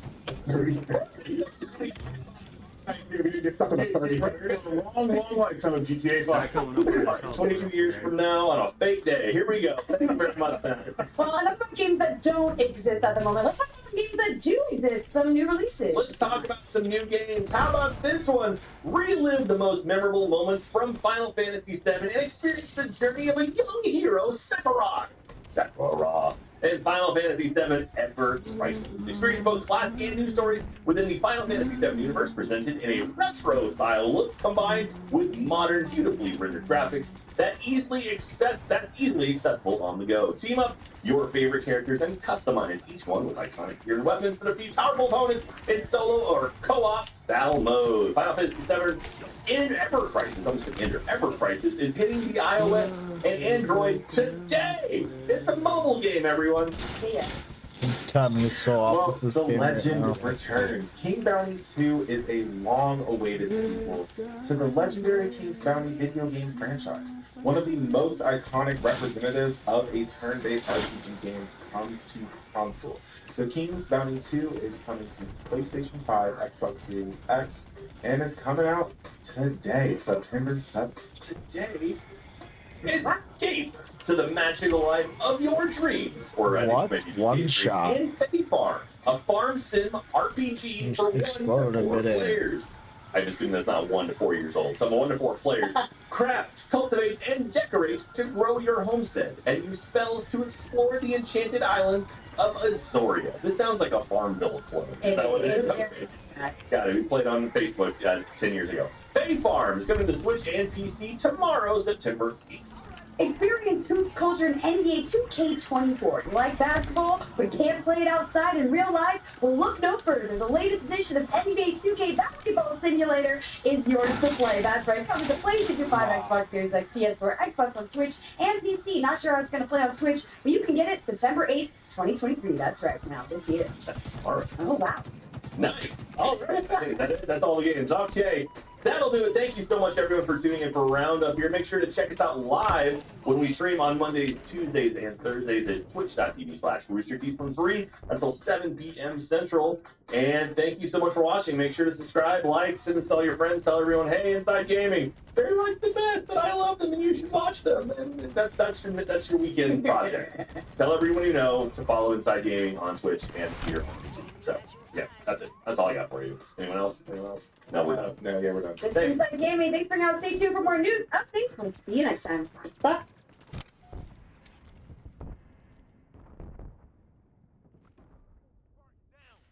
Oh! My God! My God! Oh my God! My Lord! Oh my God! Holy shit! What the fuck is going on? What'd you say, Jamie? Izzy just gave a thumbs up. Holy shit! Wow! Holy shit, Izzy just got cracked. Oh my Lord! Oh my Lord! Sean Strickland, ladies and gentlemen. Sean Leadown. Wow! That's what I'm telling you, bro. There are some secrets. Izzy better fucking get serious, man. Bro, He better button the fuck up. Yes, he did see what he got hit with, because I think he got hit with some big shots. And those are going to be problems later. Like, those are big shots. Like, he could be dinged up right now. He's talking. Right, but he's also shook up. So he's trying to calm himself down. He didn't expect this. Guarantee it. Oh, that's a very good Bro, straight right on the chin and this right here. Jesus. And good for Sean that this was the end of the round, so he didn't burn himself out. Look at this. Boom! Jesus, that's a crushing knocks out with that. Clean. Wow, it's a nice shot. We get Brittany Paulin like, whoa. Crazy. And Sean's in the middle of the octagon right now trying to go. He said Pajeda really helped him show the holes that he had in his defense. That's big. Front kick to the body. Sparring with Pajeda helped him a ton. If you watch him spar with Pajeda too, it's so funny because it's like pity pat sparring. He's being very smart. Like he doesn't want to fucking go to war with Pajeda in the gym. Who does? Yeah, it's gross. champion, though. Now, he can't get crazy. If he gets crazy, he's got to not get crazy. Strickland? Yes. Don't get crazy. Look at him, dude. Bro, he can't get crazy. But he's avoiding those kicks. He's doing such a good job of avoiding those kicks. I agree. Do you think him staying close is really good because it doesn't allow... He's at a perfect distance. He's got to be perfect distance. And then when he's firing, is he going to have many options against the cage? This is wild. Wow. This is a wild. We might be watching history here. We might be watching something. We're definitely watching something wild. Something's different. No matter what happens, this is nuts. I at minus 2,000. Oh my God, he clipped him again. But dude, Sean can fucking box. And if the majority of the fight is boxing, which it is so far, and you just saw it with one hand. Like, look how good he is. Look how good he is at avoiding shit. I can forget about all the grappling that he works on. He knows how to grapple. He's not stupid. Here we go. When he starts doing those moves, that's where he's susceptible. Especially against the cage. Yeah, remember that? Well, it's like the difference in the fatigue levels. Oh, look at that. Front kick, popped him with the right hand. Again. Popped him again. Bro, this is amazing. This is amazing. Look at a new chance. Strickland literally isn't getting hit. Well, look at his face. 2 minutes. Look at his face. Unmarked. It's crazy. Who would have ever thought he's going in against arguably the greatest middleweight of all time? And best striker. And he's winning. And he's winning a striking fight. Yes. Yeah, he's better than Anderson. He's better than Anderson. But not by a lot. Anderson in his prime would have given Izzy a run for his money. Talking about money. Why pay $70 to ESPN for each UFC pay-per-view when you could watch all the pay-per-view cards for less than that? Well, guess what? Through iWatch Max, you get all access to all the cards of the year. But first, you need to qualify. They don't accept anybody, but if you qualify, you will get any sport on the planet, with access to latest TV and movie shows, too. It's hassle-free and works on all your devices. Simply sign up for iWatch Max, input your credentials on your chosen device, and voila. To get more information, go to iWatchMax.com/qualify. And Anderson was a knockout. He figured out a way to knock finished everybody. That's why I got him over Well, not GSP. everyone. Not, He figured out. He's not Damian But Maya. I got him over GSP because he finished. Yeah, He that's just true. those guys. That was a bad streak in his championship career. But it was also because those guys weren't that one. Holy He landed a right hand. Oh, he landed a right hand. Yeah. Oh. He's getting caught left and right. He loops that right hand. Oh my goodness, this is wild. This is wild. Sean Strickland won this fight. Nothing. Look at this.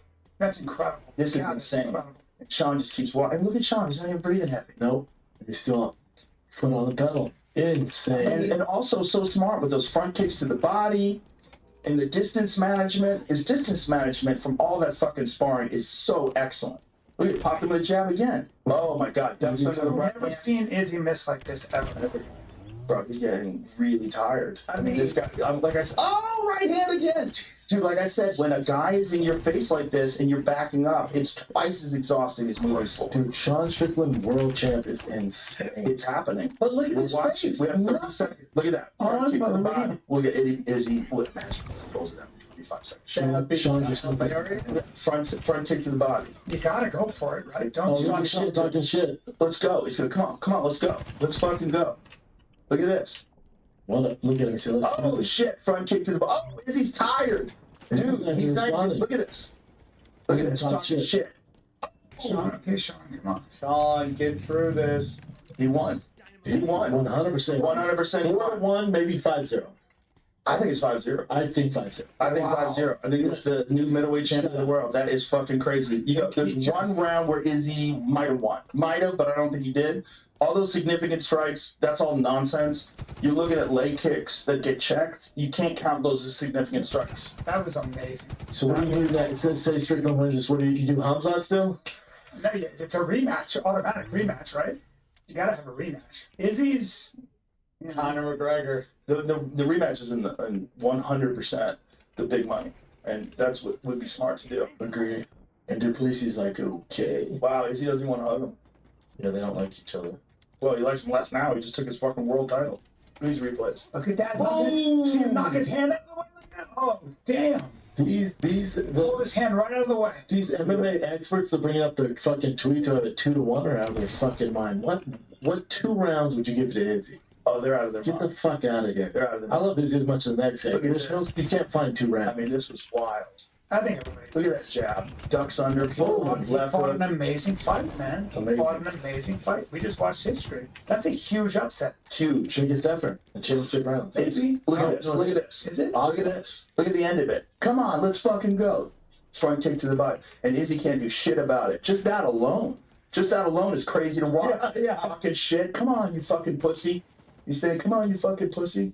Look at that. Leg kick landed. Here we go. Man, Give me some volume, Jeremy. This is crazy. Give me some volume. Strickland is about to cry. Unbelievable. Insane. He's the craziest upset I've ever seen. Wild motherfucker. Middleweight champion of the world. God, I wish I was there for that. Good for Izzy too. Good for Izzy. Yeah, good for Izzy. Champion. It's Champion in hard to defeat. swallow. Champion in victory. Yeah, Izzy's so great for Get a microphone on these guys. Yes. Dude. If I was there, yeah. What is that tattoo of? Oh, it's his friend. He had his friend's photo tattooed on him, and Sean disrespected it. And he's like, it was my friend. And he said, oh, look at that. That's beautiful. That's beautiful. You gotta love that, dude. I love that. I love How that. can you not love it? Good class and defeat. Holy shit. Let's hear what this wild It's about to get wild. But the things that I am not is I'm not a steroid abuser, and I do not use steroids. There may not be a bigger name in pro wrestling than the immortal Hulk Hogan. Hogan truly made pro wrestling what it is today, but although his contributions to wrestling can't be diminished, Hogan has been involved in a number of high-profile scandals throughout his career. Hogan certainly has his fair share of fans, but at the same time, his years of hurtful remarks and downright lies made some fans resent the WWE Hall of Famer. Man, he's told some whoppers over the years. I wrestled Andre the Giant with these boots on, and then a couple days later he passed on. Which one's worth it? Well, join us now as WrestleMania looks at 10 of the biggest lies that Hulk Hogan has... Boots on, and then a couple days later he passed on.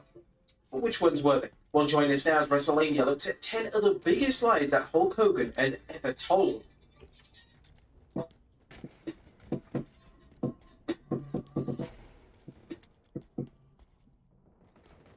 Be sure to subscribe and hit that notification bell for daily wrestling videos and follow us on Facebook for exclusive lists. WrestleMania 30, right here in the Silverdome. I can't believe I'm the... Number 10, he was supposed to be in The Wrestler. The 2008 movie The Wrestler was a commercial and critical success. Starring Mickey Rourke, the movie told the story of a struggling pro wrestler and his complicated relationship with his estranged daughter. When the movie was released, Hulk Hogan began to claim that the director of the movie, Darren Aronofsky, offered Hogan the lead role 3 different times. When Hogan initially said this, fans had their doubts.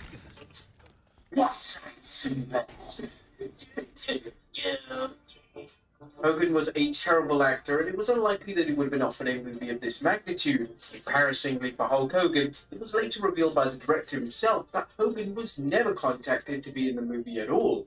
Number 9, he noticed Kevin Owens' star power.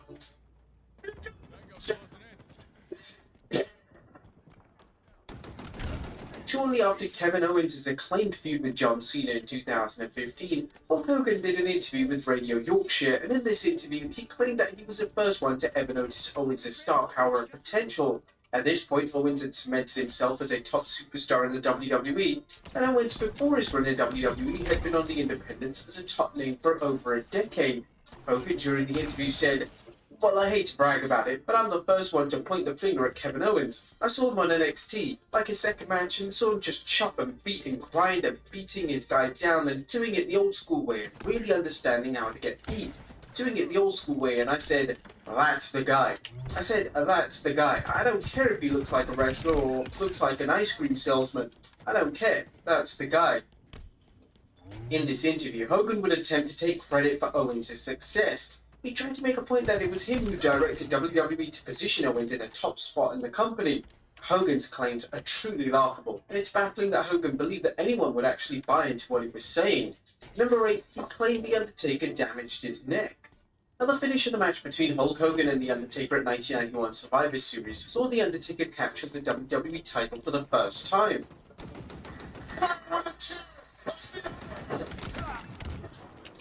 Taker would win the match by tombstoning Hogan right onto a chair. But according to Hogan, The Undertaker caused severe damage to his neck when the dead man performed a tombstone on him. The Undertaker actually believed that he had hurt Hogan with the move, which naturally impacted his confidence moving forward. When The Undertaker was rewatching the match back, he realized that Hogan's head had never hit the chair. This meant that Hogan had completely lied about the injury. The Undertaker would confront Hogan about this, and he would offer some lazy explanation in relation to the so-called injury. He said, well, brother, what it was he had me so tight that when I came down, I had nowhere to move. That's what jammed my neck, because I couldn't move at all. It was clear that Hogan was lying in order to damage The Undertaker's position in the company, which would unfortunately be a common theme throughout Hogan's career. Number 7, the Make-A-Wish lie. According to Hogan, back in 1992, he granted a Make-A-Wish for a sick child in the UK. Now this sounds like an awesome thing for Hogan to do, but when the story was examined, it turned out to be a huge lie.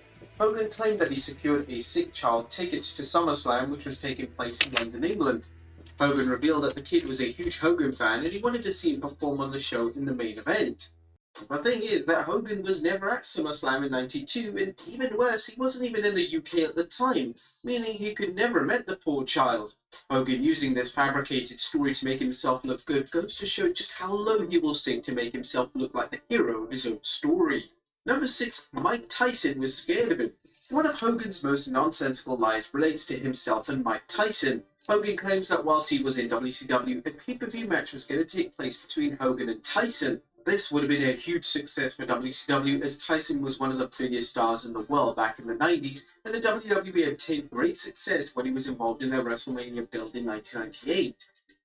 They could charge $20 million for each people.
He said, because everybody would want to see who's the real champion of the world, Hulk Hogan or Mike Tyson.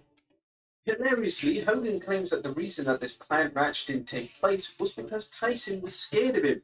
Yes, that's right. One of the toughest, most successful boxers of all time was scared of Hulk Hogan. Number 5, Elvis Presley was a huge fan of his work. A Hogan's autobiography makes for an exciting read, especially if you want to delve into the somewhat fictional reality that Hogan lives in. In his book, Hogan recounts a time that Elvis Presley used to come and watch him wrestle back in Memphis in 1977. Interestingly, Hogan began to wrestle in 77. It would be a number of years before Hogan would become even a household name. This claim from Hogan becomes laughable when you learn that Elvis passed away the same year that Hogan started wrestling. This meant that it was almost impossible for Elvis to become a fan of Hogan's work, and it's probable that Elvis had zero idea who Hogan even was. Number 4, he claimed he was asked to fight for the UFC.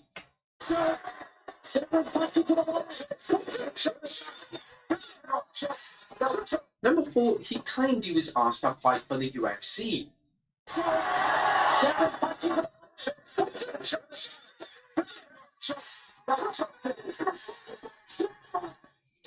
When the UFC first started, it was unclear if the promotion was going to be a success. Due to this uncertainty, Hogan claims that UFC reached out to him and they asked him to fight for the promotion. Hogan claims that he didn't join in that popular promotion because people get beat up when the fight should be stopped. Even though it was clear from Hogan's reasoning that he had virtually zero knowledge about the world of MMA, Hogan's UFC claims were ultimately ruled out when one of the co-founders of UFC, Campbell McLaren, took to Twitter to state there was no truth whatsoever in Hogan's claims. This once again is another example of Hogan creating a fictional reality in his head, and it's rather frightening to think that Hogan may actually believe some of the things he's claiming.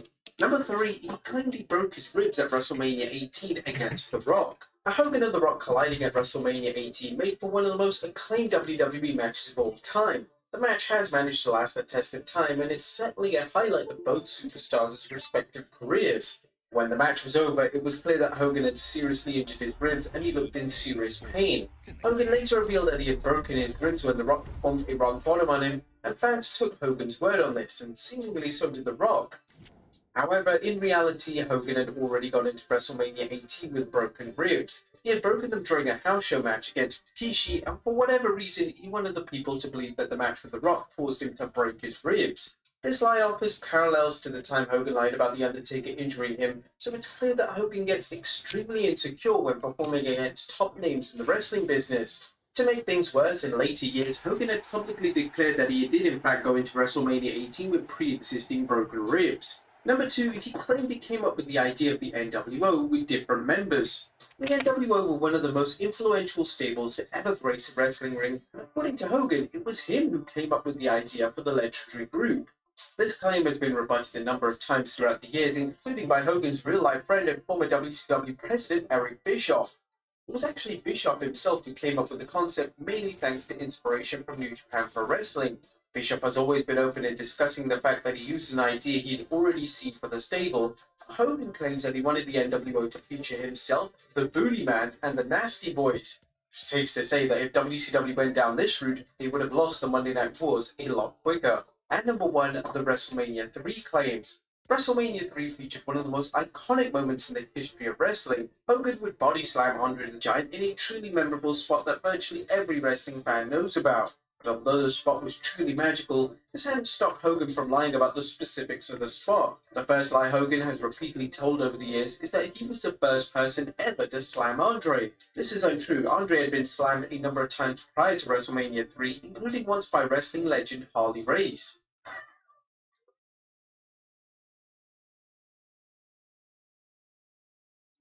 The Hulkster also claimed that Andre weighed around 600 pounds when he performed the slam. Andre was actually billed at 450 pounds for the match, and he was nowhere near 600 pounds. He was 698 pounds. I ripped my whole back out, I got a hole in my back, I pulled both of my biceps. He also publicly stated that he tore every single muscle in his back, and although he was in complete agony, he continued wrestling and didn't miss a single scheduled show. But there you have it, folks, 10 of the biggest lies Hulk Hogan has ever told. What do you guys think about his lies? Let us know in the comments down below, and I'll see you next time with some more wrestling content. In the Brawl for All, they asked us right before the finals. I made it to the finals, and I'd never done anything like it. I loved it. That's when I was training in the Lions Den in Dallas with Guy Mesger, and Ken Shamrock, who's a good friend of mine, had set that up. And they asked us before the fight, between me and Bart, would you fight Butterbean or Tank? At the time, they didn't know who it was going to be. And I was so happy I was making money. I bought my first house from that, buddy. But I am certainly happy that Bart knocked me out, because Butterbean, I did not want to be in Bart's place against you, my friend. Yeah, Bart, he got knocked out pretty bad. Yeah, it was the difference between a pro fighter and just a big tough guy.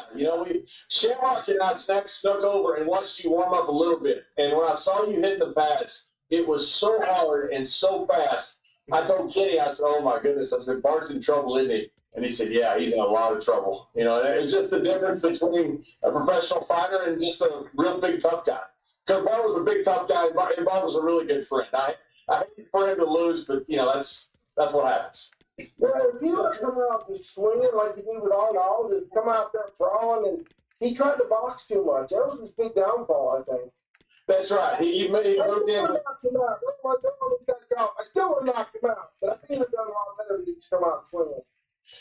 Yeah, he got trained by Mark Merrill's trainer, who Mark was, I think, a Golden Gloves champion or something in New York, and he got trained, and he kind of thought he turned himself into a boxer and took away his strength. And didn't end well for Bart, unfortunately. Yeah. It ended up pretty great for you, Butterbean. Yeah. Here's an amazing thing. John, you probably know this, but after Bart wrapped up with WWE, he actually had a couple MMA fights. And I booked those fights for him and repped him on those deals. In his very first, Bean, I don't know if you know this, in his very first, he beat Cabbage in his first fight. So he was not a slouch by any means, but nonetheless, John was not a great fighter. At that point, that made a difference. Wow. Yeah. That's what these actors, some actors, they do a boxing movie and then they say, hey, maybe I should do a real boxing match. I go, don't do a real boxing match. It's different. Well, that was the whole problem with the ball brawl. We were older, guys that, may have been tough, may not have been, but we had no training with that. So it was pretty even, but we all been injured a lot. We were 35. We weren't 25 doing this, and so when we got out there, nobody had any training, and it was a lot of fun, but it was a really stupid idea to try to figure out who's the toughest pro wrestler. That's not what we do. And I told them when they did it, they called me on a Thursday and said, you want to be in a shoot fight on Monday? And I said, why would I do that? They go, we're going to have a tournament. I said, that's the dumbest thing I ever heard. I said, but you're going to have somebody win that you don't know is the best fighter. You can't, because you can't fix this. I think they thought Dr. Death Steve Williams would win. Well, 10 years previous, he probably would have. And, he'd gotten older, he had concussions, and that was the problem. The whole thing was the whole brawl just didn't make much sense to put in the middle of a pro wrestling show. Yeah, and a lot of people got hurt. We were talking earlier, John, before you came on, about the realities of pro wrestling. Man, you guys, especially back then, you're on the road 24/7, 365 days a year. There's no off season. Taking a physical beating every single night. I mean, you're injury prone already going into something like that, I would imagine. Did a lot of guys get hurt doing that? Yeah, it ended some careers, unfortunately. Henry Gatlin had broken his neck. I fought Henry first. He was a good friend of mine, and he had broken his neck from taking the finish from the Road Warriors. And Henry asked me after, is your neck bothering you? And I said, no, I'm actually okay. And sure enough, the punches, he never wrestled again. You had Godfather, who blew out his leg really bad. You had Savio Vega, Bacchus, and there's so many guys that got injured. We were older guys stuck into a professional fight environment, and to me, it just didn't make any sense. Now, I did say this when they asked me. They said, you want to be in a fight, the tournament on Monday? I said, is Shamrock and Severn in it? And they said, yes. I said, could you put me in a different bracket? At least I could get one win before I could beat. John, I don't know if you know this, but Butterbean had a career in pro wrestling also. Were you aware of that? Yeah, I heard that. In fact, I heard that Butterbean had offered to throw the fight against Buck. Was that true? That's what I heard. I heard that, you know, you were willing to work or fight. Yeah, I have no problem with it. Thank you for watching the Hannibal TV. Please like this video if you enjoyed it, and click the subscribe button to not miss any of our latest shoot interviews, match videos, or news updates. Support us on $1.99 a month to watch and help our channel grow. Follow us on Twitter at the Hannibal TV for instant updates. Today, I'm going to do something really brave and contradict the almighty Linus Sebastian. Linus has frequently claimed that these things, the humble appliance NAS, are pointless, and if you were smart, you'd build a PC and install a NAS-specific OS. Like, random example, the one he invested $250,000 in. Hey, at least he actually discloses these things, unlike some people. So the middle ground is supposed to be something like a Synology, but honestly, I find, A, the product itself kind of obtuse, and B, why am I paying like $700 for an Intel app with no proper expansion? Yeah. It's ridiculous, right? It's the Apple model, paying way too much for the hardware. And you know what? To their credit, the software is super cool, but it's not perfect. And what the heck? I could be running this on like a $40 crap box that I picked up on Facebook Marketplace, not this thing. Now, this isn't an attack on Linus, nor on his NAS investment. I actually watch and mostly enjoy the LTT videos. I just want to offer another perspective and to demonstrate some real advantages that these tiny little NASs have and why they're so popular. Synology has been around since the year 2000, after all. I personally use 2 appliance NASs. And when I say appliance in this context, I mean it's designed to do one specific thing, like how a kettle boils water, or a microwave ruins food. I personally use them for both Plex and for moving footage around the house when making a video, like the one you're watching. I know not everyone runs a YouTube channel, so I'll focus on things that the average person will probably be interested in. Frequent viewers will remember that I already built a NAS for a mini PC, specifically this Celeron-based 2.5 gig thingy, before burying it in snow. But this isn't really a fair comparison to a Synology box since A, it doesn't have space for 3.5-inch drives, and B, it's super janky to actually set up thanks to the weirdly short power cord. A better comparison would be a Dell 7020 like this one. Dirt cheap, plentiful, expandable, and space for just 2 3.5-inch hard drives, just like the Synology. Well, there would be if I hadn't torn the code out in the previous video. We'll just pretend this never happened. The motherboard on this Dell only has 4 SATA ports on it, and there's no support for NVMe and BIOS. So either you boot from an unreliable USB flash drive, like these 2 dead ones. Seriously, I swear I have a few of these die on me every year. Or you use up one of your SATA ports on your OS drive. So we have 2 devices. How do I actually benchmark them? They both have more than enough performance to saturate gigabit LAN. So the only things left are ease of use, price, power consumption. I'm going to roll size into ease of use, and frankly, this isn't even a question. The Dell has a volume of 25.7 litres, with the largest dimension being the length at 42 centimetres.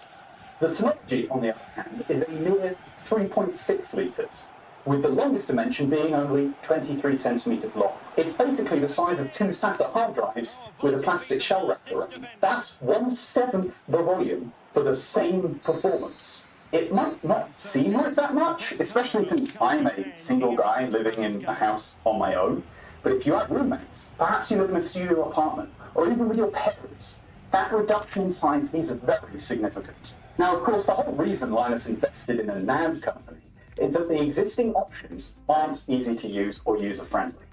Personally, the simplest one I've found is Open Media Vault, and even then it's not plug and play in the same way as Synology or similar is. Try walking your technologically illiterate parents through an ancient BIOS over the phone, and then describing the difference between file systems and shared folders, and you'll see what I mean. Add to that the fact that installing Plex on a Synology is as simple as downloading an app from the App Store, whereas on every single NAS OS, you have to use Docker, which adds yet another roadblock for the average user. Like I said before, you and I might know how to use these things, but your average Joe doesn't, and I'm told most people don't want to take the time to learn. It is worth mentioning that Synology supports Docker too, so if you're married to it, no worries. I will concede Linus a point on the value of the hardware you're getting. Appliance NASes are expensive, especially when you get into the big ones. My QNAP is rack-mounted, has 10 gig RAM. I upgraded the RAM to 16 gigs and it caches data to an M.2 SSD. That's pretty baller as NASes go, and the price reflects that at $660 with no drives. But since Linus brought up Facebook Marketplace crap, I'm going to assume my Dell 7020 is worth about $50. And a NAS like this is worth maybe 100 used or 250 brand new. It sounds like a slam dunk, given the Dell has an i5 and the Synology has a Marvel Armada XP MV 78230. Whatever the heck that is, but just wait till you see the power consumption I measured on this kilowatt. Running OpenMediaVault, the Dell draws 30 watts at idle, which is about the same as this fan, whereas the Synology draws just 4 watts, or less than half of that single LED strip that's behind me. I'm measuring idle power draw here, since these devices will be idle for 99% of the time. That means to run these in Colorado, where I live, it would cost me $6 to power the Synology all year, whereas the Dell would cost me almost $45. Even worse, in the UK, where I grew up, where power is on average 32 pence per kilowatt hour, the Dell's running costs go up to £84 per year. That means even if it costs 1/5 the price of the Synology, factoring in running costs makes even a brand new Synology pull up in value in just 3 years. And these devices are meant to run for a lot longer than 3 years. You may have noticed that this is a DS214, or 214 I guess. I bought it in 2014, and I've been using it for 9 years continuously. It's still getting software updates too, not to mention the warranty you get. This isn't my first Synology. Almost as soon as I got the first one in 2014, I plugged 48 volts into it by accident and blew it up. I contacted support, and they just sent me another one with no questions asked. What happens if your Facebook crackbox blows up because there are metal shavings in the power supply? I'm not going to talk about drives. In fact, for the power use calculations, I moved the same 2 drives between the 2 devices, these Seagate 5 terabyte ones. If you're a baller, you can afford 22 terabyte drives for your NAS. But I'm not rich, nor do I get free stuff from vendors, so I've always just scavenged drives from all over the place. But now we get on to extra features. You may recognize this bathroom cabinet from a previous video. It has 2 CCTV cameras screwed into it. And if I open up my app here, oh, look at that! Your Synology can also run a CCTV NVR at the same time as streaming a 32GB 4K Blu-ray rip to the TV back there. Again, there is software that you can run via Docker that will do the same, but it's complex to set up and it doesn't work nearly as smoothly or reliably as Surveillance Station on the Synology. I just want to make it abundantly clear. This is a real demo, by the way. The Synology is back up in its spot in my rack. This is a 2014 Synology playing a 4K Blu-ray on Plex and recording CCTV footage simultaneously.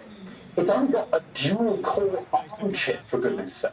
Oh, well, now that I've mentioned it, what does Linus use for CCTV, I wonder? Oh, he uses $300 to $500 appliance NVRs from Ubiquiti, which use CPU cores from 8-year-old smartphones. Huh. And so the middle ground is supposed to be something like a Ubiquiti NVR. But honestly, I find it, A, the product itself is kind of obtuse, and B, why am I paying like $500 for a quad-core ARM Cortex A57? Yeah, with no expansion. It's ridiculous that the only officially supported cameras are also made by Ubiquiti. It's the Apple model. Pay way too much for the hardware. And you know what? To their credit, the software is super cool. But it's not perfect. And what the heck? I could be running CCTV software like Microsoft Protect on a $40 crackbox that we picked up on Facebook Marketplace. Now, I'm being facetious, of course, but did you choose an appliance NVR? Perhaps because you value the specific design choices they made and support they provide on this reliable, single-use machine. Or perhaps because it's a compact 1 or U2 design that integrates well into your setup. That does sound familiar. I just can't place it, though. Okay, I'll stop being flippant. I will try Linus's NAS software when it's available, and I'll probably make a video too, if I could rope in one of my less tech-savvy relatives. I said relatives, not friends. I don't have any friends, but my relatives can't get rid of me. Stick around if you like this. I have a ton of videos, and most of them don't even mention Linus. I'll see you next time. Sure, WWE is scripted, but that doesn't mean it isn't dangerous. Some wrestling moves have gotten people hurt and even altered lives, but which ones are they? We'll be ranking some of WWE's most popular finishing moves from safest to most dangerous, beginning with the Cobra. Santino Marella's finisher was a fan favorite, and always got a good reaction thanks to its entertaining setup. The actual strike, though, didn't pack too much of a punch, to say the least, unless it was JTG taking the move. Otherwise, the wrestler would simply bump to the mat, making the Cobra one of wrestling's safest finishing moves. Up next, the rear view. Yeah, this might not be the best looking finisher, but it's at least safe. The rear view is a jumping hip attack in which the opponent gets hit with Naomi's rear. What makes the rear view safe, though, is that the wrestler taking the move can control their landing. They even have the option to put their hands up, which makes it next to impossible to get hurt by this finisher. I mean, it would be kind of embarrassing to say that you got injured by a butt. Another pretty safe finisher is the Mandible Claw. This finisher has been used by several wrestlers over the years, usually the dark and creepy ones. The Mandible Claw involves the wrestler placing their ring fingers under the opponent's tongue, while the thumb and palm force the jaw upwards. The pain felt in the nerves under the tongue is said to be so strong that it eventually causes a blackout. In reality, it's unlikely that the wrestler applies too much pressure when using the finisher to make things as safe as possible. We up the danger a bit with the cutter or RKO. This is another finisher used by multiple wrestlers, but is mostly associated with Randy Orton. The RKO involves the wrestler taking the move, bumping onto their stomach. At the same time, the aggressor takes a back bump, while hanging onto the opponent in the form of a reverse headlock.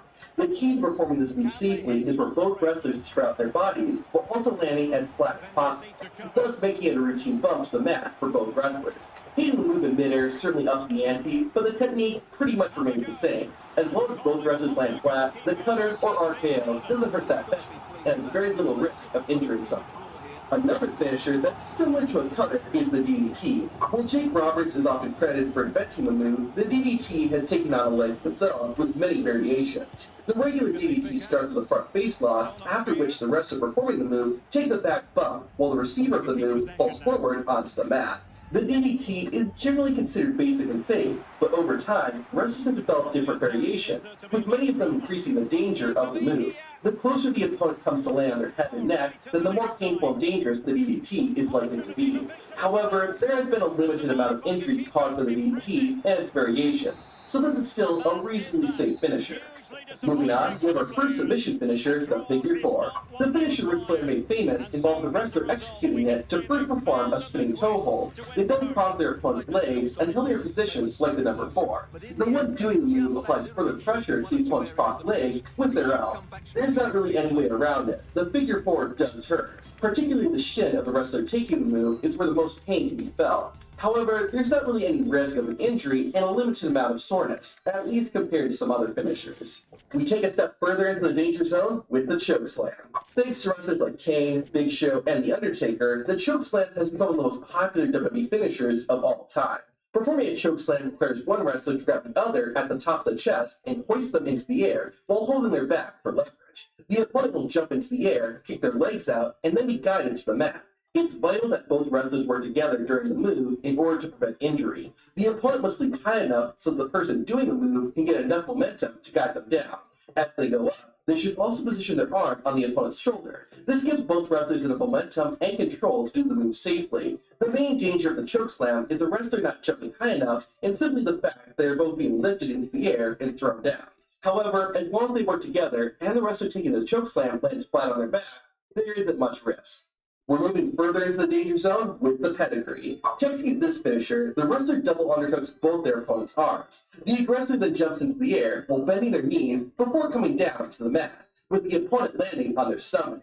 When Triple H first started using the finisher, he wouldn't unhook his opponent's arms. This made the move more dangerous because it was hard for the person taking the move to protect their face and head. Later, Triple H started releasing his opponent's arms once they were both in the air. This allowed whoever was taking the move to absorb the impact of their hands and not land on their face. This change made the finisher significantly safer to perform. Ironically, the next move is the super kick. This is another famous finisher just because it looks cool and sounds great when hit. To do a super kick, the wrestler will sidestep and perform a thrust kick while aiming for the opponent's chin. The actual contact is supposed to be minimal, with the performer of the move usually slapping their thigh to make it sound like they actually connected with the kick.